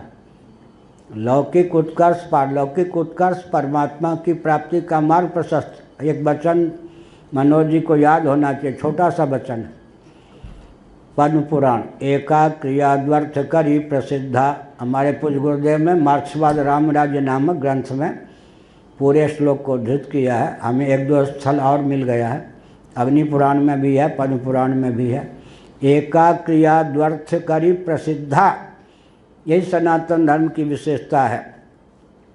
एक जो क्रिया है उससे 2 अर्थ प्रयोजनों की सिद्धि होती है। 2 अर्थ माने अभ्युदय एक, निश्रेयस एक। अभ्युदय माने लौकिक पारलौकिक उत्कर्ष, उसी को भोग कहते हैं। निश्रेयस माने मोक्ष। उसमें उदाहरण बहुत बढ़िया दिया। एक हमारे शुक्ल जी जैसे कोई पंडित जी थे, वो क्या कर रहे थे कि एक अपने आम के बाग में बैठकर पितरों के निमित्त जल दे रहे थे, विधिवत कुशादी को लेकर। एक नास्तिक खड़ा हुआ देख रहा था, लेकिन उसका साहस नहीं हुआ कि पंडित जी से उलझ जाए। क्यों नहीं हुआ? भले ही उसके दृष्टि में पितर तृप्त नहीं हो रहे थे, आम का वृक्ष तो तृप्त हो रहा था ना, समझ गए ना? तो सनातन धर्म को मानने पर कम्युनिस्ट भी हमसे प्रभावित हुए बिना नहीं रह सकते। क्योंकि अब आप देख लीजिए, विवाह ले लीजिए, जनेऊ ले लीजिए, श्राद्ध ले लीजिए, कितने यज्ञ ले लीजिए, कितने व्यक्तियों का मुँह मीठा होता है, कितने व्यक्तियों के पास क्या सामग्री खरीदते हैं या नहीं? हमारे मुसलमान क्यों पक्षधर हैं क्या अयोध्या में? हमारे माने रामलला के जितने उत्सव होते हैं और देवी देवता के, सबसे ज़्यादा सामग्री उनके यहाँ से आती है। रामलीला का विरोध मुसलमान दिल्ली का क्यों नहीं करता है? आतिशबाजी और बनाने वाले मेघनाद आदि को वो आतिशबाजी की सामग्री वो, उनका तो अर्थ का स्रोत हम बन जाते हैं क्या? तो इसका मतलब है कि शास्त्र के अनुसार चलेंगे तो जो देहात्मवादी हैं, नास्तिक हैं, लौकिक फल भी हमारे शास्त्र के अनुसार इतना बढ़िया होगा, वो भी विरोधी हमारे नहीं हो सकते। क्या यही विशेषता है ये का? वो थे बहुत सीधे थे, बहुत अच्छे थे। सुदर्शन जी आरएसएस के सब संचालक सीधे भी थे। उन्होंने कहा, महाराज, नागपुर में हम थे, स्वामी जी थे और जगमन जी बैठे। महाराज, मुझे विश्वास हो गया, कम से कम आप तो एक शंकराचार्य ऐसे हैं जो मनवादी नहीं हैं। मनवादी इतना उदार नहीं हो सकता है। हमने तो डांट दिया, लेकिन अब संभाल के हम बोलते हैं। हमने कहा कि हम मनवादी हैं, इसलिए आप मुझ पर लट्टू हैं, हम पर। ऐसे हमने कहा, हाँ यही, हम पूरे मनवादी हैं। मायावती के राज्य में जब मुख्यमंत्री थी, चिल्ला चिल्ला के लखनऊ में कहते थे हम 100% मनवादी। जो सचमुच में मनवादी होगा, सर्वे भवन्तु सुखिनः, सर्वेषां मंगलम भूयात, वसुधैव कुटुम्बकम, सर्वम खलु इदं ब्रह्म, ये किसके और किसी के देन है क्या? मनवादी है या नहीं? मनु का अर्थ होता है मंत्र, मनु शब्द का अर्थ ही मंत्र होता है। वेदार्थ का भी व्यंजक मनु का अर्थ होता है मंत्र। संस्कृत का शब्द है मनु, मनु का अपना अर्थ होता है मंत्र। व्यक्ति विशेष तो है ही, इसीलिए लिखा है शास्त्रों में, मनु ने जो कहा वो क्या है? मंत्र है। मनु ने जो कहा वो वेदार्थ है। मनुवाद की यही विशेषता है मनुवादी की कि नास्तिक भी उस पर लट्टू हुए बिना नहीं रहेंगे। अब हमारा शासन नाम न लें, जब राम राज्य था तो कौन प्रसन्न नहीं था, और आजकल का राज्य है तो कौन प्रसन्न है? कोई भी प्रसन्न नहीं। अंदर से देखें कोई भी प्रसन्न नहीं, किसी को संतोष नहीं। तो यही अर्थ हुआ ना, इसीलिए बहुत बढ़िया कहा, नहीं अनुमान गम्यो ही अनुमान गम्योर्थ है। यह जो ब्रह्म तत्व है जिसे हम निमित्त उपादान कारण हो गया समय कह रहे हैं, वो अनुमान गम्य नहीं है। यहाँ अनुमान की दाल नहीं गलेगी। गलेगी तो कब? शास्त्र सम्मत अनुमान। यार मत आना, पाठ चल रहा है। अच्छा, वो शास्त्र सम्मत अनुमान होगा तब तो मान लेंगे। शास्त्र के विरुद्ध अनुमान होगा तो अनुमान की बलि दी जाएगी, शास्त्र की नहीं। बस एक पंक्ति, दो पंक्ति।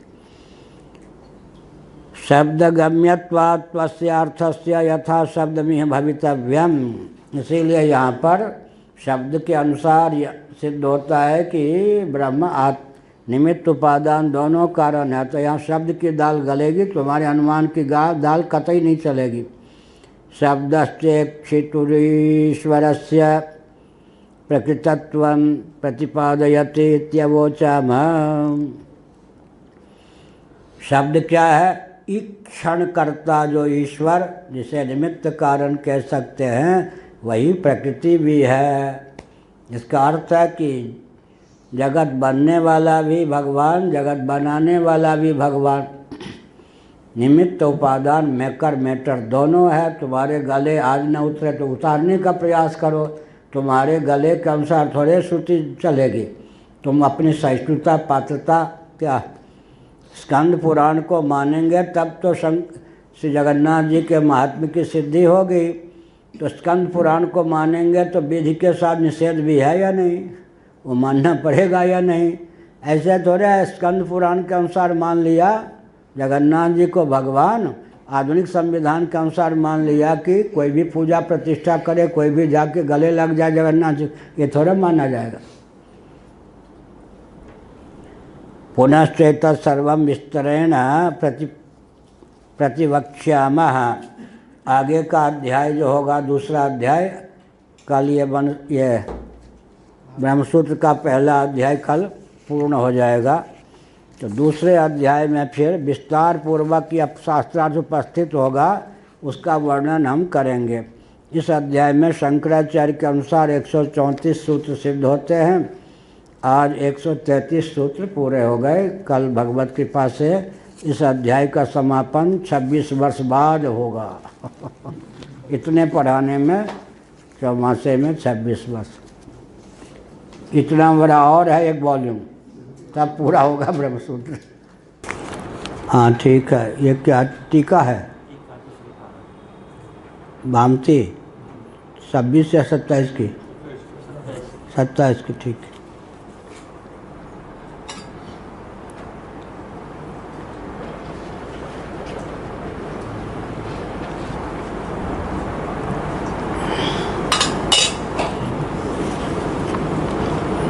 नारायण। ईश्वरो जगतो निमित्त कारणमेव इच्छापूर्वक जगत कर्तृत्वात् कुंभकर्तृकुलालवत्। यह कहा।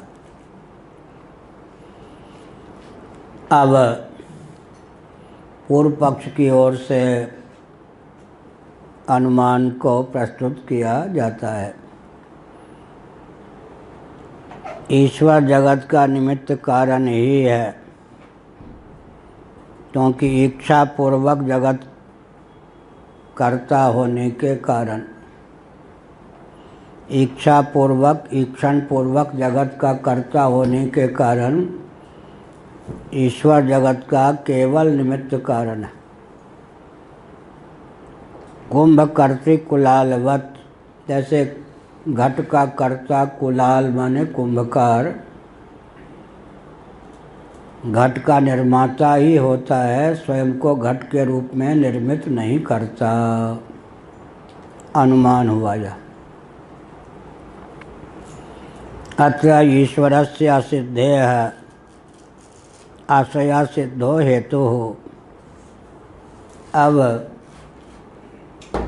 यह जो अनुमान है इसमें आश्रया सिद्ध हेतु है।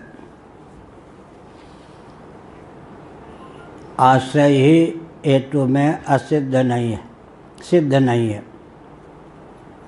कहीं कहीं आश्रया सिद्धि दोष है और है ही। आकाश कुसुम कहेंगे, आकाश भी होता है कुसुम भी होता है, लेकिन आकाश कुसुम नहीं हो सकता। कुसुम का आश्रय आकाश कैसे होगा?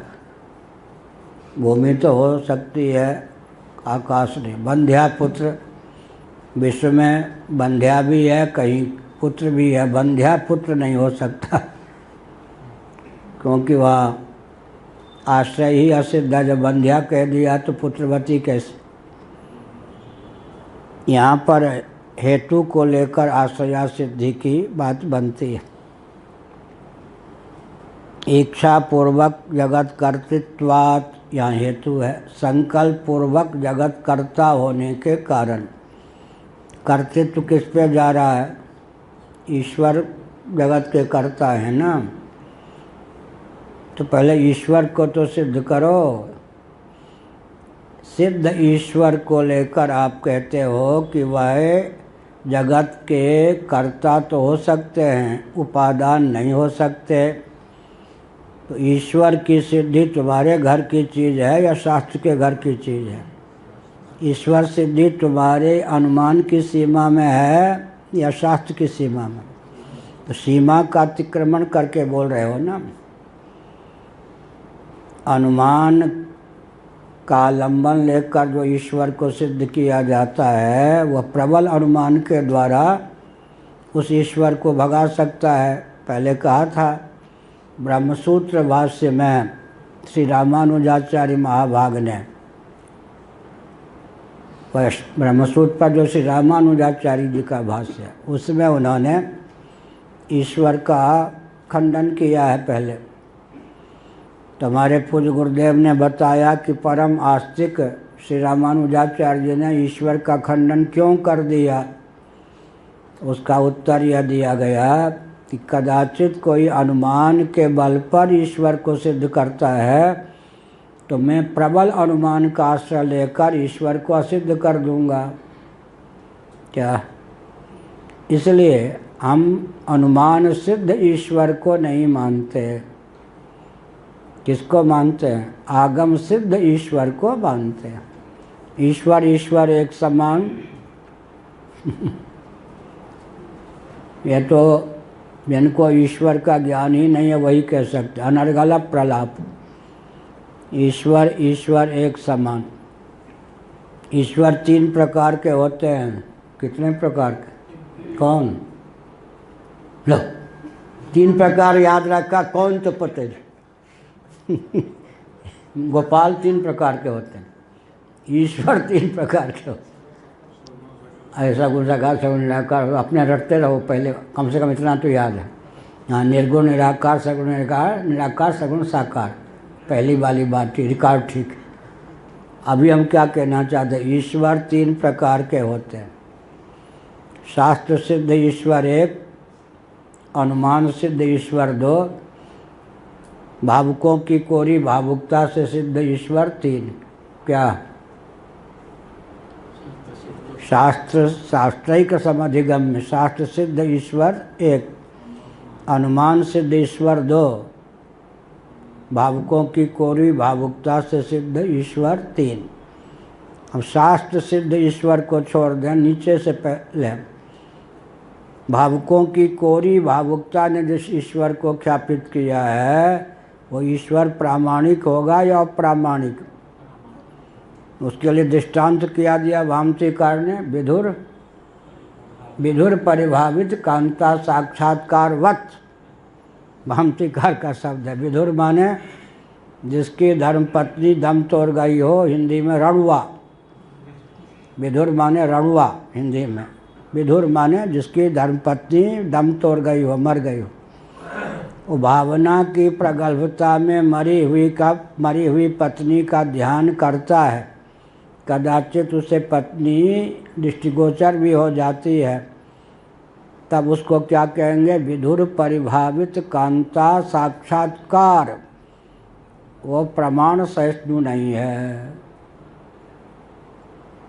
तो भावुकों, कौन से भावुक? कोरे भावुक, केवल प्रमाण, केवल कोरी भावुकता के बल पर, भावुकों की केवल कोरी भावुकता के बल पर जो ईश्वर सिद्ध होता है, वो विधुर परिभावित कांता साक्षात्कार के समान प्रमाण सहिष्णु नहीं होता। ठीक। एक हमारे पड़ोसी थे, तो दूसरे गांव के कोई सज्जन की बहन उस पड़ोसी के घर में ब्याही गई थी। वो पड़ोसी वो ब्राह्मण जिनके ही बहन हमारे पड़ोसी के यहाँ ब्याही गई थी, वो नदी किनारे स्नान करने जा रहे थे अपने गांव में। तब देखा कि गरड़िए बच्चे लोग जो भेड़ बकरी को चराने वाले, उनके हाथ में इतना बड़ा चमकीला कोई पदार्थ है। पंडित जी को हुआ कि तो सोना है, ये बच्चे समझते नहीं क्या है भाई, ये खिलौना मिल गया है यहीं पर नदी किनारे, तो खेलते हैं हम बच्चे। ठीक है, मिठाई पाओगे? हाँ। 2 रुपये जेब से निकाल के दे दिए, ये हमको दे दो, बच्चों के लिए तो मिठाई के लिए 2 रुपये उन दिनों कम से कम ये 65 वर्ष पहले की बात होगी, या 62 वर्ष, 67 वर्ष पहले की। 58 साल तो मुझे बाबा हुए हो गए। मान लीजिए हम 15 साल के रहे होंगे तब की बात होगी, अब 14 साल के ले आए। अब गांव में अगर दिखावें तो पोल पट्टी खुल जाए। उनके गांव में कोई सुनार था भी नहीं। उनकी बहन जहाँ रहती थी वहीं तक ब्राह्मणों की सीमा थी, उसके उस पार सुनार का घर था। वो लोग जेवर बनाते थे। बहन के पास आके कहा कि देखो भगवान के पास से ऐसे हम गरड़ियों से प्राप्त किए हैं, आधा सोना जेवर के तुमको दे देंगे, आधे तुम्हारी भाभी के लिए ले जाएंगे। अच्छी बात। सुनार बस घर पार किया, नहीं कि सुनार।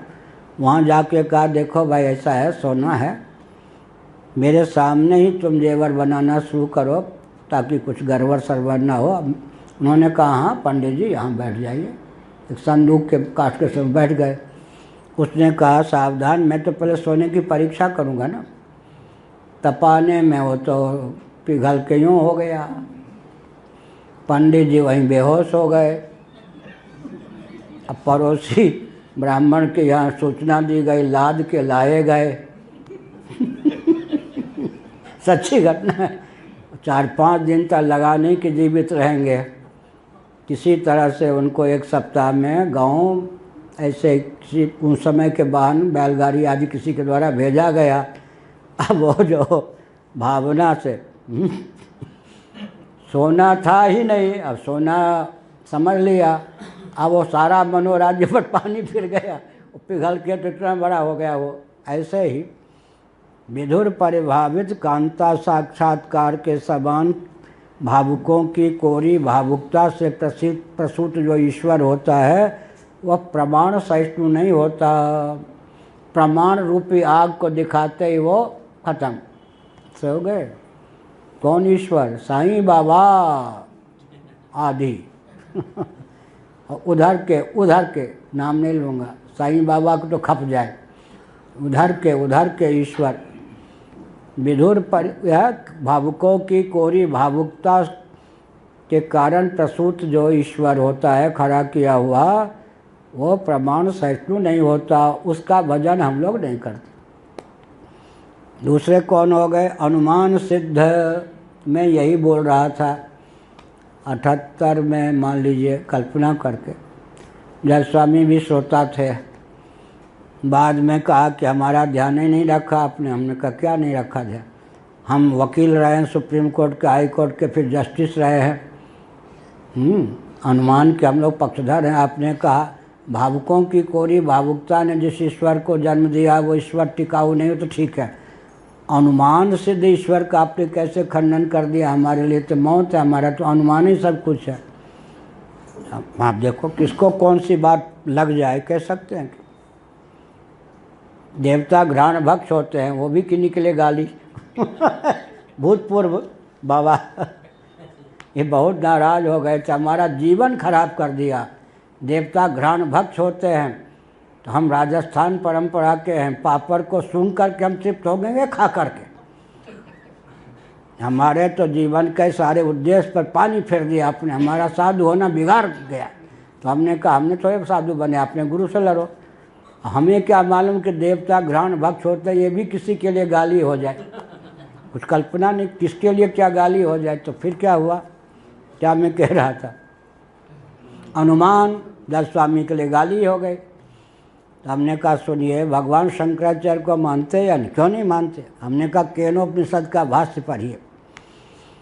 केवल अनुमान या तर्कण शक्ति के बल पर ईश्वर को प्रतिष्ठित करोगे तो क्या होगा? वो ईश्वर अर्थक क्रियाकारी नहीं होगा। लो जी वज्रपात है। अनुमेय जो पदार्थ होता है, अनुमान के द्वारा सिद्ध जो पदार्थ होता है, उसमें अर्थक क्रियाकारिता व्यवहारक क्षमता होती है क्या? व्यवहारक क्षम होता है क्या? कैसे? ऐसे हिला देते तो अच्छा है। अरे अब पर्वत है, दूर मान लिया कोई स्थान है, वहाँ धुएं की अखंड धारा दिखाई पड़ती है, तो पर्वत को धूम वहनी युक्त होने के कारण पर्वत वहनी युक्त है, पर्वत में आग है, धुआं की अखंड धारा होने के कारण रसोई घर के सवन यही कहेंगे ना। अब अनुमान सिद्ध जो अग्नि है, उससे हम क्या प्रकाश प्राप्त कर सकते हैं और सर्दी दूर कर सकते हैं। तो अनुमेय जो पदार्थ होता है वो परोक्ष होता है, उसकी अर्थक क्रियाकारिता चरितार्थ नहीं होती। तो अगर केवल अनुमान के बल पर ईश्वर को सिद्ध करेंगे तो पहला दोष क्या होगा? प्रबल अनुमान, प्रबलतर अनुमान के द्वारा वो ईश्वर का खंडन भी हो जाएगा। कोई ईश्वर को ले जाएगा कहाँ? प्रकृति की ओर। दूसरा ये होगा कि वो ईश्वर जो है अर्थक क्रिया कार्य नहीं सिद्ध होगा, सातवें आसमान का ही गाथा के अलावा और कुछ नहीं। इसलिए शास्त्रिक समधिगम में ईश्वर है। जिस ईश्वर को आप सिद्ध करना चाहते हो कि जगत का निमित्त कारण कुलालादि, जैसे घटादि का निमित्त कारण होता है, वैसा हो सकता है, जगत का उपादान कारण नहीं। तुम्हारे घर का ईश्वर है वो। उरियाबाद जी महाराज से किसी ने पूछा कि ईश्वर ने जगत बनाया, तो उन्होंने कहा तुम्हारे चाचा ने बनाया। ईश्वर नहीं बनाया तो किसने बनाया? तुम्हारे घर का ईश्वर, जिसके घर का ईश्वर है उससे पूछो ना कि ईश्वर कैसा है। क्या जिसके घर का ईश्वर है उससे पूछो कि ईश्वर कैसा है। तुम्हारे घर का ईश्वर तो है नहीं, अनुमान से तो ईश्वर को सिद्ध ही नहीं कर सकते हो तुम। सिद्ध ईश्वर को कहते हो जगत का निमित्त कारण हो सकता है, उपादान कारण नहीं, यही ना। सिद्ध ईश्वर को सिद्ध किसने किया? ईश्वर को शास्त्र योनित्वात्, वेदादि शास्त्रों ने। तो आधा तीतर आधा बटेर, तुम ईश्वर को मानते हो शास्त्र के आधार पर, और शास्त्र ईश्वर को निमित्त उपादान दोनों कारण कहते हैं। तो तुम निमित्त कारण सिद्ध करना चाहते, उपादान नहीं। तुम्हारे घर का ईश्वर है क्या? जब ईश्वर शास्त्र सम्मत है तो ईश्वर के बारे में जितनी बात शास्त्र में है सब मानो। ईश्वर ने तो कहा तदैक्षा शैक्षां चक्रे सो कामयत बहुश्याम प्रजाया तदात्मानं स्वयं मकुरुत सर्वं खलुदं ब्रह्म आत्मैवेदं सर्वम अहमैवेदं सर्वम सर्वम खलुदं ब्रह्म वासुदेव सर्वमिति शास्त्र का कहना है। तो मेकर और मैटर दोनों ही ईश्वर हैं, निर्माता और निर्मित होने वाले दोनों हैं। ईश्वर को मानते ही शास्त्र की परिधि में ही ईश्वर सिद्ध होता है। तो शास्त्र ने ईश्वर को अगर निमित्त कारण ही माना होता तो हम भी मान लेते। जब शास्त्र ने दोनों कारण माना तो आधा तीतर आधा बटेर, आधा मुर्गी खाने को आधा अंडा देने को, अर्धजर्ती अन्याय, आधा आधी गाय बुढ़ी आधी गाय युवती, अर्धजर्ती अन्याय, आधा तीतर आधा बटेर। कोई पक्षी होता होगा, आधा शरीर तीतर का आधा बटेर का, यही ना। वो कह रहे हाँ तो वैदिक है समर्थन कर, नरसिंह भगवान की तरह ना, आधा तीतर आधा बटेर, आधा शेर आधा मनुष्य। हाँ ओके हाँ ठीक, समर्थन करने के लिए कहीं चाहिए ना कोई कोई। जाट का एक सुन जाटनी, जे गांव में रहना, ऊँट बिलाई ले गई तो हाँ जी कहना। जाट ने अपनी पत्नी से कहा, जाट कहे सुन जाटनी, जे गांव में रहना, ऊँट बिलाई ले गई तो हाँ जी कहना। जिस गांव में रहो उस गांव के सरपंच मुखिया अगर कह दे कि मेरी आंखों के सामने बिल्ली ऊँट को पकड़ के लग गई, मैं ही तो गवाह हूँ। जाट ने कहा कि जिस गांव में रहना हो उस गांव का जो कौन हो सरपंच आदि, या उस क्षेत्र का जो क्या हो एमएलए एमपी, वो अगर ऐसा भी कह दे, सुनो जटनी नहीं तो गांव में रहने नहीं देंगे, ऐसा उपद्रवी हैं। अगर वो कह दे कि मेरी आंखों के सामने बिल्ली ऊँट को लेके भाग गई, कहना मैं तो गवाह हूँ ना, मेरी आंखों के सामने किस बात है। आधा तीतर आधा बटेर, गोपाल जी की आंखों के सामने तो का ही था पक्षी, आधा तीतर था आधा बटेर था। तो किस ईश्वर का हो गया जी खंडन। अनुमान से ही जो ईश्वर सिद्ध होगा उसमें अनुमेय जो पदार्थ होता है अर्थ क्रियाकारिता उसमें नहीं होती, व्यवहारक क्षम नहीं होगा तो क्या हुआ, सातवें आसन कल्पित हो गया, ईश्वर कोई व्यवहार में काम देगा नहीं। इसलिए अंत में भावुकों की कोरी भावुकता से प्रसूत ईश्वर या अनुमानिकों के केवल अनुमान तर्कणा शक्ति के बल पर उद्भूत ईश्वर दोनों काम नहीं देगा। कौन सा ईश्वर काम देगा, शास्त्रिक समधिगम्य, फिर उसमें कहीं श्रोतव्य, फिर मंतव्य, निधिध्यासितव्य, शास्त्र सम्मत युक्ति का भी आलम्बन ले लें, फिर तदनुकूल भावना भी करें, सोने में सुगंध। श्रोतव्य, मंतव्य, निधिध्यासितव्य, पहले है श्रोतव्य है ना, शास्त्र के द्वारा आत्म तत्व का निर्णय करेंगे, शास्त्र के द्वारा ईश्वर तत्व का निर्धारण करेंगे, अनुकूल तर्कों के द्वारा फिर उसको भी उस पर सिद्ध, उसको भी क्या करेंगे और सुदृढ़ कर देंगे। ठीक है, शास्त्र के साथ तदनुकूल वो है अनुमिति भी, अनुमान भी है, फिर कहेंगे तदनुकूल भावना। तो विधुर परिभावित कांता साक्षात्कार के समान वो भावना और प्रामाणिक नहीं। पिबत भागवतम रसमालयम मुहुरहो रसिका भूमि भावुका, भावुक कब हैं, निगम कल्पतरु, निगम शास्त्र को मानते हैं तब भावना, सोने में सुगंध। प्रमाण के अनुकूल, शास्त्र प्रमाण के अनुकूल अगर भावना है तो सोने में सुगंध, और केवल भावना है तो खराब। इसी प्रकार से समझना चाहिए, कहीं शास्त्र सिद्ध ईश्वर को तदनुकूल युक्ति के द्वारा सिद्ध कर दें और तदनुकूल भावना भी उसमें जुड़ जाए तो सोने में सुगंध। लेकिन शास्त्र को ताक पर रख कर केवल अनुमान या केवल भावना के द्वारा ईश्वर को सिद्ध करोगे तो गड़बड़। अत्र ईश्वरस्य असिद्धेः आश्रया सिद्धो हेतु। भाई आश्रय तो ईश्वर है ना, ईश्वर होगा तब तो ईक्षण करेगा, किसके लिए, जगत संरचना के लिए। ईक्षण करता ही कौन होगा, ईश्वर होगा ना। जब ईश्वर ही सिद्ध नहीं है अनुमान से है तो ईक्षण करते तो ईश्वर में कहाँ से होगा। आश्रया सिद्ध हेतु हो गया। पक्षश्च अप्रसिद्ध विशेष्य है। अपक्ष क्या है जी, अनुमान में ईश्वरो जगतो निमित्त कारणम एव, ईश्वर है या नहीं, साध्य क्या है, निमित्त कारण ही है। जगत ईश्वरो जगता, जगत का, तो यहाँ पर जगत का निमित्त कारण किसको सिद्ध करना, ईश्वर को। तो यहाँ पर भी ईश्वर आ गया, पक्ष में भी तो चला गया। विशेष जो लगाओगे वो क्या कहा वामतिकार ने, कहाँ गई पंक्ति, पक्षश्च अप्रसिद्ध विशेष्य है। पक्ष जो है विशेष्य को लेकर सिद्ध ही नहीं है, जो विशेष्य आपने डाला वो तो प्रसिद्ध ही नहीं है। मैंने इधर भी ईश्वर उधर भी ईश्वर तो करोगे क्या, जब ईश्वर तो तुम्हारे यहाँ सिद्ध ही नहीं है अनुमान के बल पर, तो अनुमान जो तुम्हारा अवयव घटित है, पक्ष है, साध्य है, हेतु है, दृष्टांत है, वो सब व्यर्थ गया या नहीं? तुम्हारे घर का तो ईश्वर है ही नहीं, हमारे घर का ईश्वर है, तो हमारे घर का ईश्वर पूरा मानो, निमित्त भी मानो, उपादान भी मानो। हाँ, यथाहुर्नानुपलब्धे न्यायः प्रवर्तत इति, जैसे कि न्याय भाष्यकार ने कहा न अनुपलब्धे न्यायः प्रवर्तते, जो है ही नहीं उसको लेकर न्याय माने अनुमान युक्ति की प्रवृत्ति कैसे होगी जी?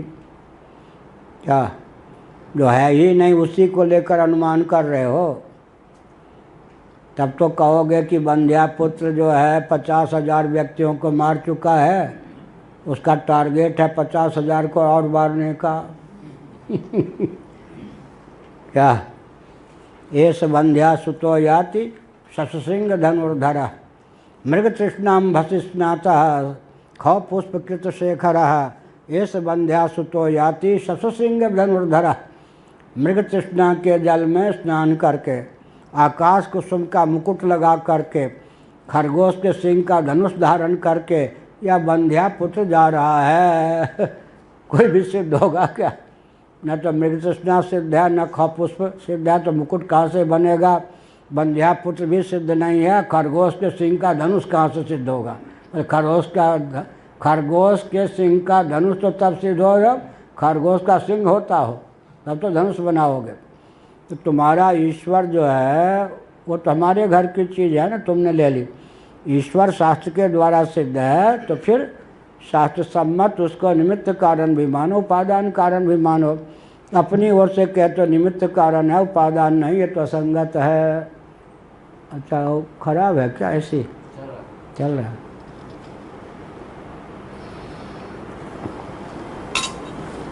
इस सबसे क्या होता है? हृदय पुष्ट होता है ना।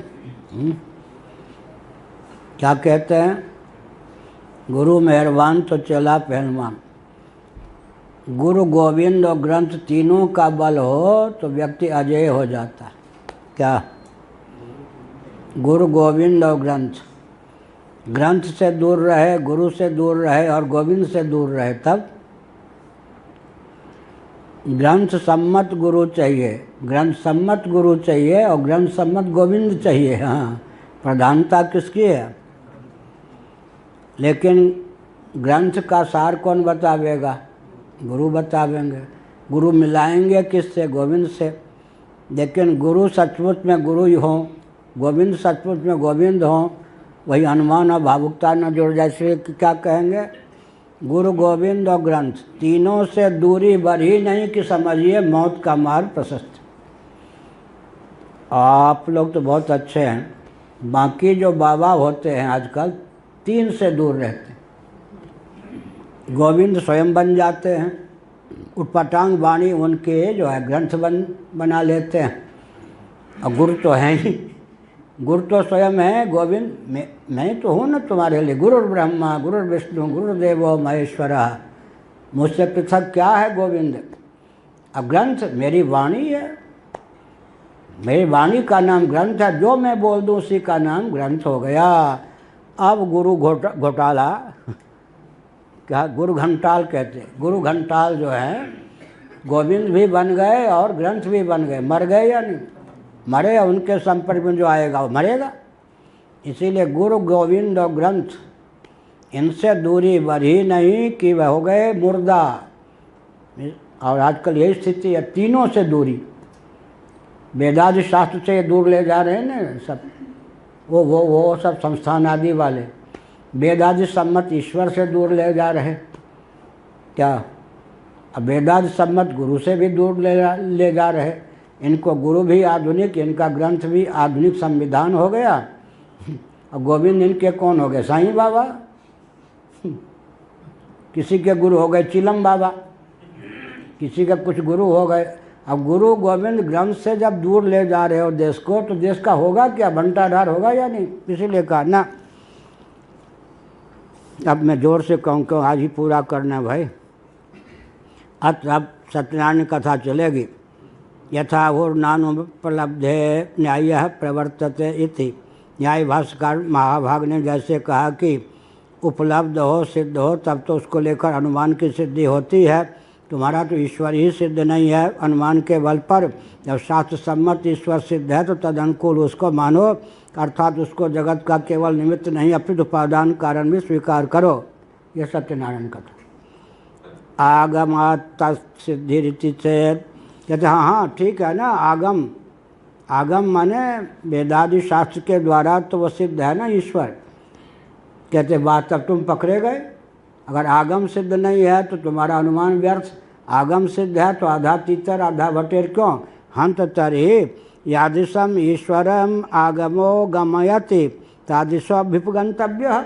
तब तो ईश्वर का वेदादि शास्त्र जिस तरह के ईश्वर को पकड़ाते हैं या वेद रूप आगम जिस प्रकार के ईश्वर को सिद्ध करता वैसा मानो, निमित्त भी मानो, उपादान भी मानो। यहाँ मनमाना तो नहीं चल सकता। जब वेद कहते हैं कि ईश्वर निमित्त भी है, उपादान भी है, ईक्षण करता भी है, जगत के रूप में स्वयं को उद्भाषित करने वाला भी है, तब फिर उसको पूरा मानो। फिर आधा तीतर आधा बटेर क्यों। सच अनिमित्त कारणम च उपादान कारणम च ईश्वरम अवगम यति। वह जो शास्त्र है मन आगम क्या करता है। आगम का अर्थ केवल आगम निगम हो तब तो भेद करना चाहिए। निगम है श्रुति, आगम है स्मृति। और कहीं निगम पद का प्रयोग न करके केवल आगम पद का प्रयोग हो तो उसका नाम भी क्या है, वेद ही हो जाता है। यहाँ आगम शब्द का प्रयोग वेद का अर्थ। आगम निगम दोनों हो तो आगम माने स्मृति, तंत्र, तंत्र माने अधीन, और निगम माने वेद।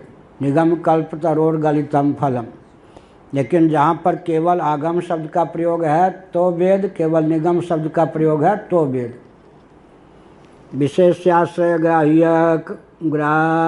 ग्राह्यागम विरोधान नानुमानम उदेतुमर्हति इति कुतस्तेन निमित्तत्वावधारणेत्यर्थः।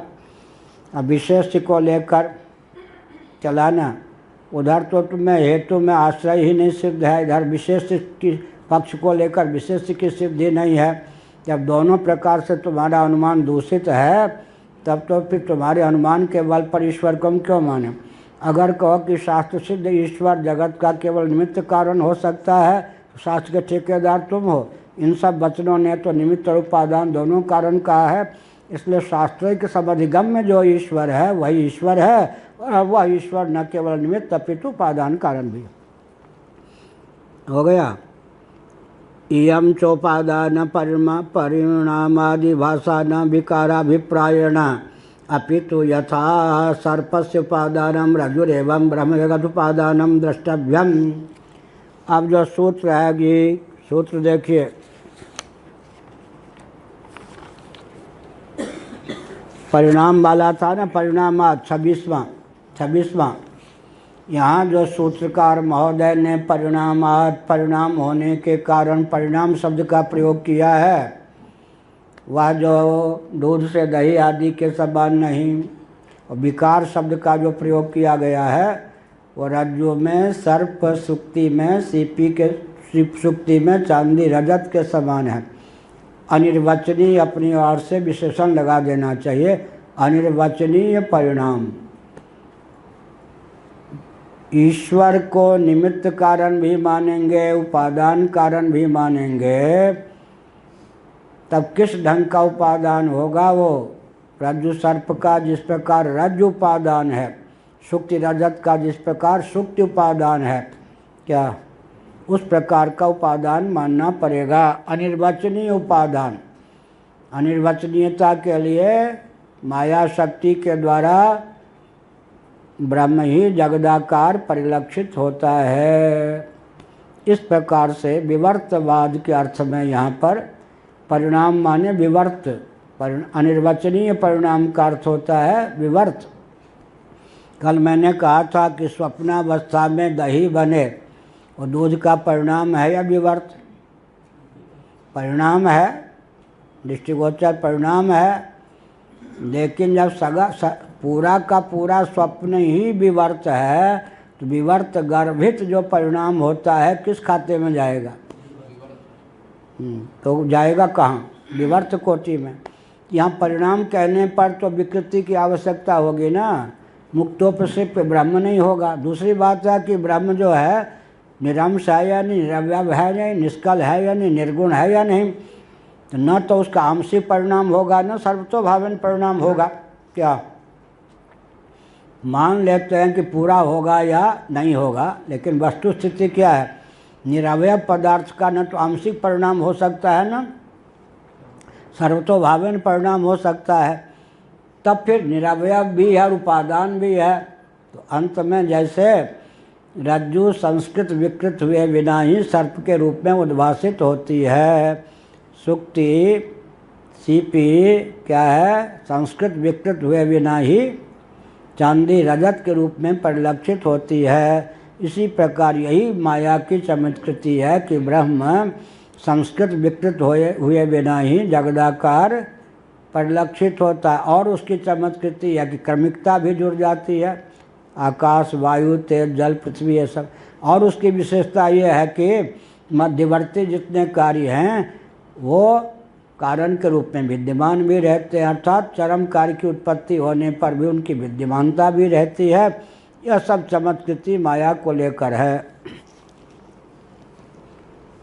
न खलु नित्यस्य निष्कलस्य ब्रह्मण सर्वात्मनैकदेशेन व परिणाम संभवति नित्यत्वात् एकदेशत्वादित्युक्तम्।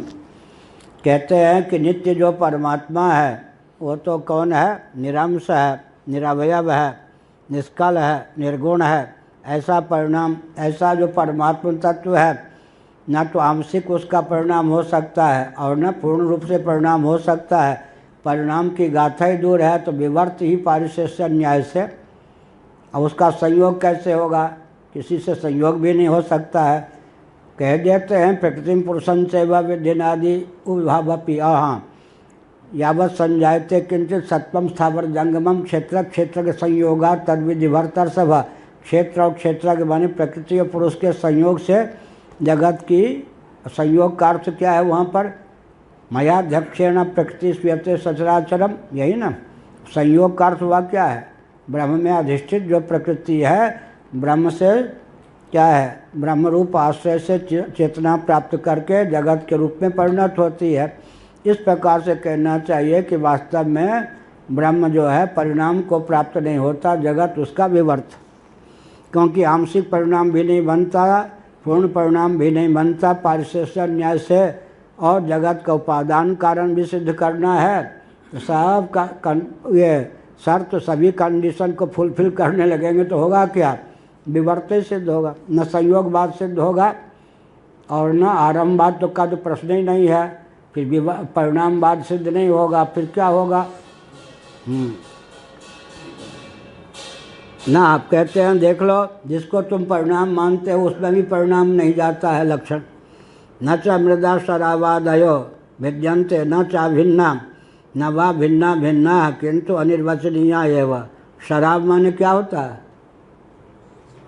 हाँ, शराब देखा है? हिंदी उड़िया में क्या बोलते सकोरे को? शराब नहीं शराब। और संस्कृत में शराब न च मृदा शराबादयो विद्यन्ते। लोग समझेंगे कि मिट्टी के कुल्हड़ में शराब रखा हुआ है, वही वर्णन किया जा रहा है। ये जो मिट्टी से बने हुए सकोरा आदि होते हैं वो मिट्टी से भिन्न होते हैं या भिन्न होते या भिन्ना भिन्न होते? देखो भाई, पाठ काटेगा बच्चा, उधर से आ जाओ, उसको समझाओ, डरे नहीं। हाँ, क्या समय कम हो तो इधर दे जाओ, गोपाल जी को उधर से आ जाओ। ये सब पुस्तक वालों के बीच में नहीं, इधर से। उड़िया में कहो तो समझे, वो तो हिंदी जान बैठेंगे। अरे उसको भोजन करने जाना, बच्चे लोग हैं, क्या करेंगे वो? हाँ, क्या चीज़ आज? पाठ की पूर्णता के लिए आए हैं तो बैठो, हमें क्या मालूम। हम तो अभी पाठ पूरे करने में लगे हैं। क्या हुआ? मिट्टी से बने हुए सकोरे कुल्लड़ आदि जितने हैं, क्या है? मिट्टी से भिन्न हैं, अभिन्न हैं या भिन्ना भिन्न हैं? मिट्टी के अंदर हैं या बाहर हैं? मृद घन ही क्या है? सकोरे आदि के रूप में परिलक्षित, न भिन्न न भिन्न न भिन्ना भिन्न, किंतु अनिर्वचनीय हैं। केशव कही न जाए का कहिए, देखत तब रचना विचित्र अति, समुझ मन ही मन रहिए। को कह सत्य झूठ कह कोऊ, जुगल प्रबल पुण्य माने, तुलसीदास परिहरे तीन भ्रम, सो आपन पहचाने। यथा श्रुति मृत्तिके तेव सत्यम, छांदोग्य श्रुति ने कहा मृत्तिका एवेति सत्यम, घटादि नहीं, मिट्टी ही एकमात्र सत्य है, बाकी वो न भिन्न न सत न असत न सत सत, न भिन्न न भिन्न न भिन्ना भिन्न, न सत न असत न सत सत। तस्मात् उत्पत्ति के कितने क्रम बनते हैं? 9। सत से सत की उत्पत्ति, सत से असत की उत्पत्ति, सत से सत की उत्पत्ति, असत से सत की, असत से असत की, असत से सत की, सदसत से सत की, सदसत से असत की, सदसत से सदसत की। 9 प्रकार से उत्पत्ति नहीं बनती, इसलिए विवर्तवाद। तस्माद् अद्वैतोपक्रमात् उपसंहाराच्च सर्वयम् एवं वेदांता ऐकांतिकाद्वैत पराः सन्ता साक्षादेव क्वचित् अद्वैत बाहु, क्वचित् द्वैत निषेधेन, क्वचित् ब्रह्मोपादानत्वेन जगतः। सबका सार क्या निकला? एतावता। तस्मात् अद्वैत का ही उपक्रम है, अद्वैत का ही ग्रंथ में क्या है? उपसंहार भी है। जितने भी वेदांत हैं सब के सब मुक्त स्वर से, कोई विज्ञान के बिना ही साक्षात परमात्मा से ही जगत की उत्पत्ति मानते हैं। सब प्रकार से द्वैत का निषेध करते हैं, कहीं अद्वैत का वर्णन करते हैं, कहीं द्वैत का निषेध ही कर देते हैं, कहीं कहते हैं कि ब्रह्मोपादानक जगत है। सबका सार क्या निकला? ब्रह्म का विवर्त ही जगत। एतावतापि तावद् भेदो निषिद्धो भवति, न तो उपादानाभिधान मात्रेण विग्रह विकारग्रह आस्थेयः। केवल उपादान कह दिया तो इतने मात्र से यह सिद्ध नहीं होता कि परिणाम ही होगा। क्या?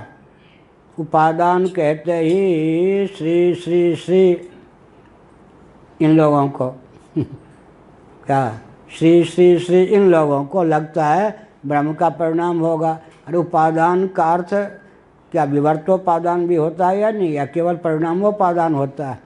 तो माया परिणामोपादान है और ब्रह्म विवर्तोपादान है, और माया अनिर्वचनीय है। तो माया का परिणाम भी फिर अंत में परिणाम सिद्ध हुआ। क्या कहा? स्वप्न में जो परिणाम सिद्ध होता है वो भी विवर्त सिद्ध होगा या नहीं? तो माया का परिणाम और विश्व क्या ब्रह्म का विवर्त है जगत। अब माया क्या है? अनिर्वचनीय।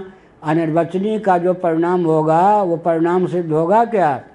परिणाम कहने पर भी परिणाम नहीं सिद्ध होगा, इसलिए विवर्त है जगत।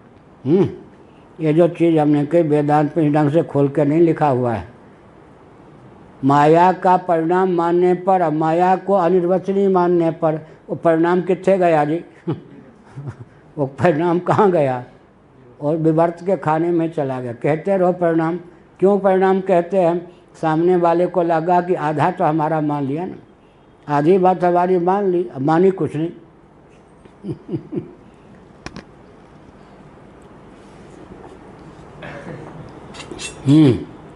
एक मुल्ला जी ने कहा, एक व्यक्ति ने कहा मुल्ला जी आपकी भैंस बड़ी बढ़िया है, काली है। उन्होंने कहा ना गोरी है। अब सारा गांव के तुम्हारी भैंस काली है। उन्होंने कहा ना काली है ही नहीं, गोरी है।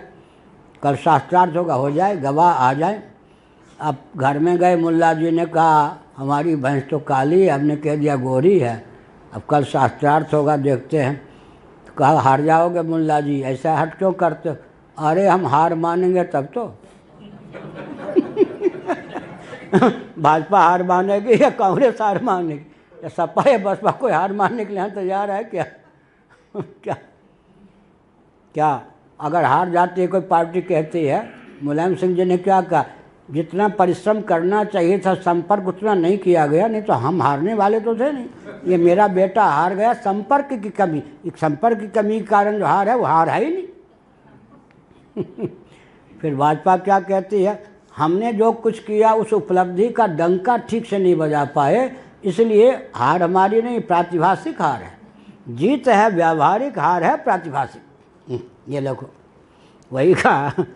तो ये हो गया, एतावत्तापि तावत् भेदो निषिद्धो भवति न तो उपादान अभिधान मात्रेण विकार ग्रह आस्थया। उपादान का कहीं नाम ले लिया गया, इतने मात्र से वह विकार सिद्ध हो गया, ऐसी आस्था कतई नहीं करनी चाहिए। नहीं वाक्यिक देशस्य अर्थोस्थिति, वाक्य के एक देश या अंश को लेकर ही तात्पर्य का निर्धारण यह ठीक नहीं। समग्र बात को सुन करके तात्पर्य का उपक्रमोपसंहारादि सर्वविध लिंगों के द्वारा समग्र वेदांतों का महातात्पर्य ब्रह्मात्म तत्व के एकत्व विज्ञान में सन्निहित है। क्या हुआ, उपक्रमोपसंहारादि सर्वविध लिंगों के द्वारा समग्र वेदांतों का महातात्पर्य ब्रह्मात्म तत्व के एकत्व विज्ञान में सन्निहित है। इस प्रकार का चंचल निश्चय श्रवण कहा जाता है। तदनुकूल युक्तियों के द्वारा फिर यहीं मनन फिर जाता, उधर जाएंगे तो बस अब हो गया। अब क्या कहा, 18वां 28वां, एतेन सर्वे व्याख्याता व्याख्याता 2 बार क्यों कहा।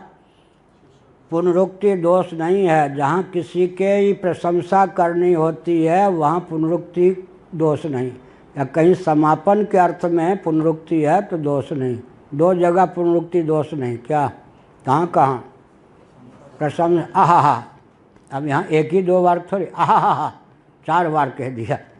यहाँ आहा कितना बढ़िया भव्य भव्य भव्य, वहाँ जा रहा हूँ, जाओ जाओ जाओ, तो यहाँ पुनरुक्ति दोष नहीं है। प्रशंसा के अर्थ में क्या है, पुनरुक्ति दोष नहीं।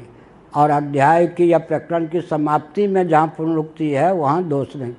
यहाँ व्याख्याता है, ये जो पहला अध्याय ब्रह्मसूत्र का था भगवत कृपा से उसका अंतिम सूत्र है, इसलिए इस अध्याय के समापन के अर्थ में पुनरुक्ति है। इतना कहने से ही हाथी के पाँव में सबका पाँव, बाकी जिनका नाम नहीं लिया उन सब का निराकरण हो गया। प्रधान मल्ल निर्वहन न्याय से ये निर्वहन, हाँ वही हुआ। क्या हो गया जी, एते हाँ एक क्षतिर्ना शब्दम ब्रह्मसूत्र 1 हो गया, 1-1-5। एक क्षतिर्ना शब्दम, एक क्षतिर्ना शब्दम, तुम्हारा जो प्रधान है उसने ईक्षण किया जगत बनाने के लिए, उसका खंडन किया गया ना, शास्त्र सम्मत नहीं। जड़ वस्तु में कर्तृत्व मुख्य है या गौण, या शरीर तुम पे बजरना ही चाहती है, किनारा गिरना ही चाहता है, या ठूठ टूटना ही चाहता है, अभोजन ओदन पकना ही चाहता है। जड़ वस्तुओं को लेकर जो कर्तृत्व का निरूपण होता है वो गौण होता है। तुम्हारा प्रधान ईक्षण कैसे कर सकता है, शास्त्र सम्मत है ही नहीं। इत्यारभ्य प्रधान कारणवादा सूत्रेण पुनः पुनराशंक्य निराकृतः तस्य ही पक्षस्य उपोद्बलकानि कानिचित् लिंगाभासानि वेदान्तेषु आपतेन मंदमतीन् प्रतिभान्ति इति। बार बार सूत्रों को उपस्थापित करके श्री ग्रंथकार ने क्या किया, प्रधान कारणवाद का निराकरण कर दिया। प्रधान माने प्रकृति, अव्यक्त, कम से कम 3 नाम सांख्यों के यहाँ प्रसिद्ध हैं, प्रधान, अव्यक्त और प्रकृति। यह तो उपादान हो ही नहीं सकता, प्रधान कर्तृक जगत नहीं है। तस्य ही पक्षस्य उपोद्बलकानि कानिचित् लिंगाभासानि वेदांतेषु आपातेन मंदमतीन् प्रतिभान्ति। जो वेदांतों के परम रहस्य को नहीं समझते, मंद बुद्धि जिनकी है। कहो विद्यार्थी, यहाँ मंद बुद्धि किसकी है? हाँ, किसकी मंद बुद्धि है? किसी के नहीं। क्या समझो, पूछो उड़िया में।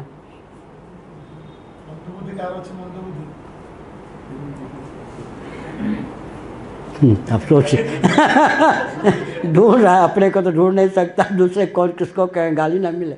गुरुजी को कह, हाँ तो गुरुजी को कैसे कहें कि आपकी मंद बुद्धि है। ठीक बात है। ठीक है, बोला नहीं, मुंह खोलना चाहता था, शायद इन्हीं पे बजरता वो। तो क्या हुआ जी, तो उपनिषद में भी कहीं कहीं ऐसे शब्द का प्रयोग कर दिया गया है, जैसे कि मायाम तो प्रकृति विद्यात, श्वेताश्वतर मंत्रोपनिषद है ऐसे ही,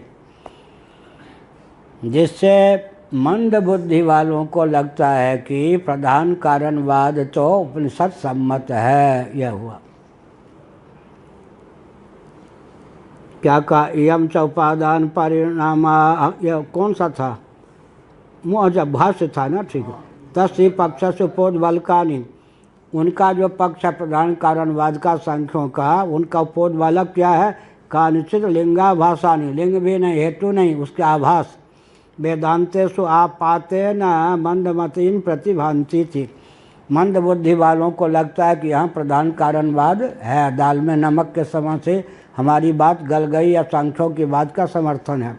सच कार्य कारणान्यत्वाभ्युपगमात् प्रत्यासन्नो वेदांतवादस्य देवल प्रभृतिभिश्च कश्चित् धर्मसूत्रकारे स्वग्रंथेषु आश्रितः तेन तत्प्रतिषेधे यत्नोऽतीव कृतो नान्वादी कारणवाद प्रतिषेधे। अब कहते हैं कि सकार्य कारणान, वो कहते हैं कि कार्य और कारण में अनन्यत्व चाहिए ना, तो जगत जो है वो मलिन है, जड़ है, ये सब उसके क्या हैं, ये सब उसके लक्षण हैं। तो इसका कारण भी कोई उपादान कारण ऐसे ही होना चाहिए, जड़ होना चाहिए, सावयव होना चाहिए, जो कुछ भी दृश्य होना चाहिए, अनात्म कोटि का है विकार। ये सब में माया में लक्षण चरितार्थ होता है। ब्रह्म तो बिल्कुल नित्य शुद्ध बुद्ध मुक्त है, उसमें लक्षण चरितार्थ नहीं होता। एतावता कोई कोई सूत्रकार इत्यादि देवल इत्यादि अपनी स्मृतियों में कहीं कहीं प्रधान कारणवाद को भी प्रश्रय दे दिया है। इससे ही सिद्ध नहीं होता कि प्रधान कारणवाद क्या है, शास्त्र सम्मत है। मैं उदाहरण देता हूँ सत्यनारायण कथा की शैली में। असदेवेदम अग्रहासीत, ये जो छांदोग्य श्रुति है, इससे शून्यवादियों की दाल गल जाती है नहीं। और लो न किंचन, इससे भी शून्यवादी और क्षणिक विज्ञानवादियों की दाल गल जाती है। छांदोग्योपनिषद शून्यवाद अण्वय एवं में धाना, ये जो सूक्ष्म है धान बीज, यह जो श्रुति है छांदोग्य, इससे अणुवादियों की दाल गल जाती है। मानो उनको होता है यहाँ तो हमारी दाल गलेगी। अणुर्नियान में कठोपनिषद के अनुसार अणु से भी अणु या बालक सत्र भाग वाला जो है, इससे अणुवादी कहते हैं हमारी बात तो है यहाँ पर एक जगह सही। इस प्रकार से परमाणुवाद की दाल गल जाती है। तन्नाम रूपाभ्यामेव व्याक्रियतः तदात्मानं स्वयं कुरुत, इससे स्वभाववादी टपक पड़ते हैं। यहाँ हमारे पक्ष का समर्थन है। सूझवारी अपन दाव। इसलिए कहा कि अनुमानाभास को लेकर कहीं कहीं शास्त्रों में किसी और अर्थ में प्रयुक्त जो शब्द होते हैं उनको लेकर परमाणुवादी कहते हैं हमारा पक्ष है, यह स्वभाववादी कहते हैं, प्रधानवादी कहते हैं। लेकिन परमाणुवाद की दाल तो लगभग नहीं गलती, स्वभाववाद की तो दाल क्या गलेगी। अपरस्पर संभूतम की मन्यत का हेतुकम गीता आदि में लगता है ना, ये चारवाकों के मत का। अपरस्पर संभूतम की मन्यत काम हेतुकम, जगत तो काम मूलक ही है, ईश्वर की क्या जरूरत। ऐसे तो कहते हैं ये सब क्या है, भास आभास है। शास्त्र में कहीं भी इन सब वादों का, इसलिए तेपी तो ब्रह्म कारणवाद पक्ष से प्रतिपक्षत्वाद प्रतिषेधभ्या, जहाँ कहीं वेदादि शास्त्रों को लेकर ये परमाणुवाद आदि की प्रथा चल पड़ी है, वो भी वास्तव में वेदों के तात्पर्य से बहिर्भूत होने के कारण उनका भी क्या करना चाहिए, प्रक्षेप निवारण कर देना चाहिए। तेषाम अपि उपोद्बलकम वैदिकम क्वचे किंचित होना किंचित लिंगमापते मंदमतीन प्रतिभायाति। वहाँ भी शास्त्र को लेकर कोई कोई मंद बुद्धि वालों को लगता है कि हमारे पक्ष का परमाणुवाद का या प्रधानवाद का या स्वभाववाद का या नैरात्म्यवाद का मंडन यहाँ तो सिद्ध हो रहा है। जहाँ पर कथम असता सत जाए तब वहाँ तो खंडन किया श्रुति ने, और जहाँ असत ही था वहाँ असत का अर्थ अव्यक्त होता है। जहाँ श्रुति ने अपने पक्ष में जगत की रचना के पूर्व जगत असत था, वहाँ असत का अर्थ क्या होता है? अव्यक्त। अव्यक्त के अर्थ में स्वपक्ष में असत का प्रयोग होता है, और परपक्ष के निराकरण में जब असत कहते हैं कथमस्ता सज्जायतः, तो वहाँ पर परपक्ष के लिए शून्यवाद के लिए शून्य के लिए असत शब्द का प्रयोग होता है। स्वपक्ष में असत का अर्थ अव्यक्त होता है, परपक्ष में असत का अर्थ शून्य होता है। अतः प्रधान मल्ल निवर्हण न्याय से प्रधान मल्ल निवर्हण न्याय न अतिदिशति, प्रधान मल्ल को पछाड़ दिया, बाकी सब के सब क्या हो गए? पछड़ गए। पहले क्या होता है मालूम है? सेना क्यों कटवाओ? सेना तो अपने आप लड़ने नहीं आती है ना। सेना के मूल में कमांडर, नेता, सेनापति। सेनापति भी किसी का अधीन होता राजा के। अगर राजा से ही बात पट गई, समझौता हो गया, तो खून कच्चा से बच गए या नहीं? इसीलिए प्रधान मल्ल, अगर हमने सांख्यों को ही पछाड़ दिया, सांख्यों के प्रधान को न निमित्त के कारण के रूप में न उपादान कारण के रूप में फटकने दिया, तो प्रधान कारणवाद का ही निराकरण कर दिया, तो छोटे छोटे मल्ल जो हैं वो तो अपने आप नाम लेकर नाम सुन के ही भागेंगे। बड़े मल्ल ही जब हमारे अधीन हो गए, छोटे मल्लों की क्या दाल गलेगी? ये हो गया। एतेन प्रधान कारणवाद प्रतिषेध न्याय कलापेन सर्वे अणुवादी कारणवादा अपि प्रसिद्धतया व्याख्याता वेदितव्या। इसलिए प्रधान कारणवाद का प्रतिषेध कर देने से अणुवाद, स्वभाववाद, मायावाद, इन सब का तो अपने आप अणुवाद, परिणामवाद, स्वभाववाद और क्या कहते हैं शून्यवाद, नैरात्म्यवाद का प्रतिषेध हो ही गया। व्याख्याता, पृथक से उनके व्याख्यान करने की आवश्यकता नहीं। कौन सा न्याय? हाथी के पाँव में सबका पाँव। तेषामपि प्रधानवत् शब्दत्वात् शब्द विरोधित्वात् चेति, क्योंकि जैसे श्रुति सम्मत प्रधान कारणवाद नहीं है, वैसे श्रुति सम्मत शून्य कारणवाद नहीं है। ऐसे श्रुति सम्मत कौन है?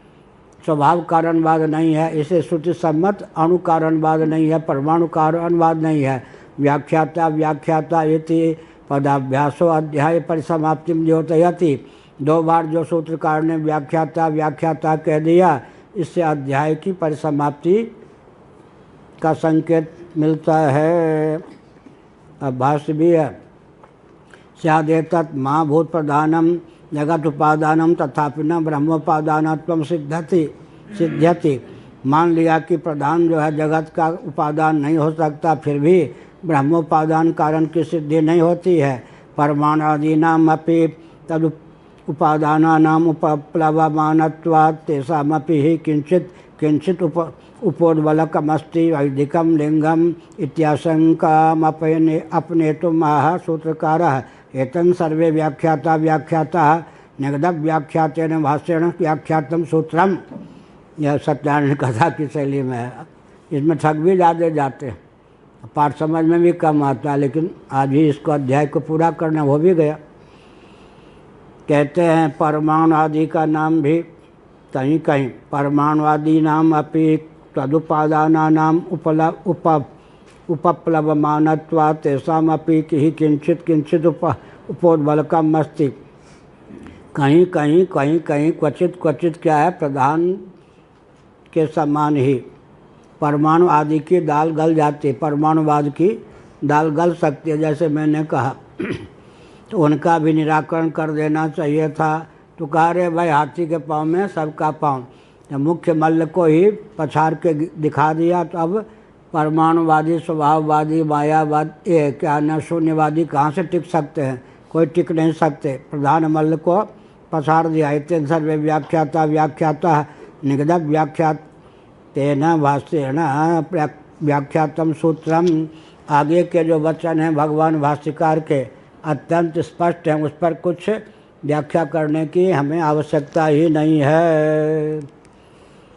प्रतिज्ञा लक्षणम लक्ष्यमाणे पद समन्वयः वैदिक सच तत्रैव नान्यत्रेत्यत्र साधितम्। प्रतिज्ञा लक्षणं लक्ष्यमाणे पदसमन्वयः वैदिका सत तत्रैव नान्यत्रे तत्र साधितम्। अर्थात वो ब्रह्म जिज्ञासा प्रथम सूत्र में है या नहीं, आरंभ में चतुसूत्री में, द्वितीय सूत्र में जन्माद्यस्य वह प्रतिज्ञा है, यहाँ क्या है, लक्षण है। और लक्ष्यमाण जो ब्रह्म है उसका समन्वय करने के लिए तत्व समन्वयात, जितने भी वेदांत परक वचन हैं वे सब के सब सर्वे वेदायत पद्मामनंति, इस दृष्टि से ब्रह्म के ही प्रतिपादक हैं। इस प्रकार से हो गया और अंत में समन्वय वहीं हो गया। इस प्रकार सकल ये समन्वयाध्याय है। तत्व समन्वयात कहकर कह दिया कि वेदांत वाक्यों का ब्रह्मात्म तत्व के एकत्व विज्ञान में ही सामंजस्य है। जो कुछ द्वैत परक या अथवा आकाशादि परक वाक्य मालूम पड़ते हैं वो भी प्रसंग का अनुशीलन करने पर ब्रह्म में ही चरितार्थ होते हैं। अतः न तो किंचित सृष्टि विज्ञानमस्ति, सृष्टि पर्वक श्रुतियों में कहीं विज्ञान परिलक्षित होने पर भी सृष्टा को लेकर कहीं श्रुति में विज्ञान नहीं है। अतः सर्वे वेदायत पद्मावनंती आदि वचनों के अनुसार समग्र वेदांतों का परम तात्पर्य महा आत्मा और ब्रह्म के एकत्व में सन्निहित है। इस प्रकार से यह जो प्रथम अध्याय है इसमें कितने पाद हैं, 4 पाद। और अधिकरण संख्या पहले में 11, दूसरे में 7, तीसरे में 13, चौथे में 8, 49 अधिकरण हैं, 39 अधिकरण हैं। सूत्र संख्या पहले में क्या है, पहले पाद में 31, दूसरे में 32, तीसरे में 43, चौथे में 28, कुल मिलाकर 134 सूत्र हैं। किसमें, ब्रह्म सूत्र के प्रथम अध्याय में। बाकी सब मिला के 555 सूत्र होते हैं चारों अध्यायों में। अब भगवत कृपा से आगे फिर सत्य चले निर्विघ्नता पूर्वक। आप महानुभाव बहुत ही अपनत्व और आस्था पूर्वक पाठ में सम्मिलित हुए। नारायण अखिल गुरो भगवन् नमस्ते, नारायण अखिल गुरो भगवन् नमस्ते। धर्मस्य हि जयो भूयाद अधर्मस्य पराजयः, भूयात् प्राणिषु सद्भावो विश्वस्यास्य शिवं सदा। गवां वै मंत्रमूर्तीनां पुनर्भूयात् जयो जयः, कलंको गोवधोद्भूत प्रभो राष्ट्रादपैतुनः। भूयात् भारतमस्माकमखण्डं धर्ममण्डितं, स्वामिनां करपात्राणां वर्धतां धर्मसंहतिः। परमानंद समुद्रोल्लास निवासैक पूर्णिमा ज्योत्स्ने, श्रीमत्करपात्रचरण सरसीरोह पादुके वंदे। शंभो हर हरेत्युच्चैर् महादेवेति गर्जनम, सद्धर्म वर्तम पांथानामस्माकं राजतां भुवे। नारायण।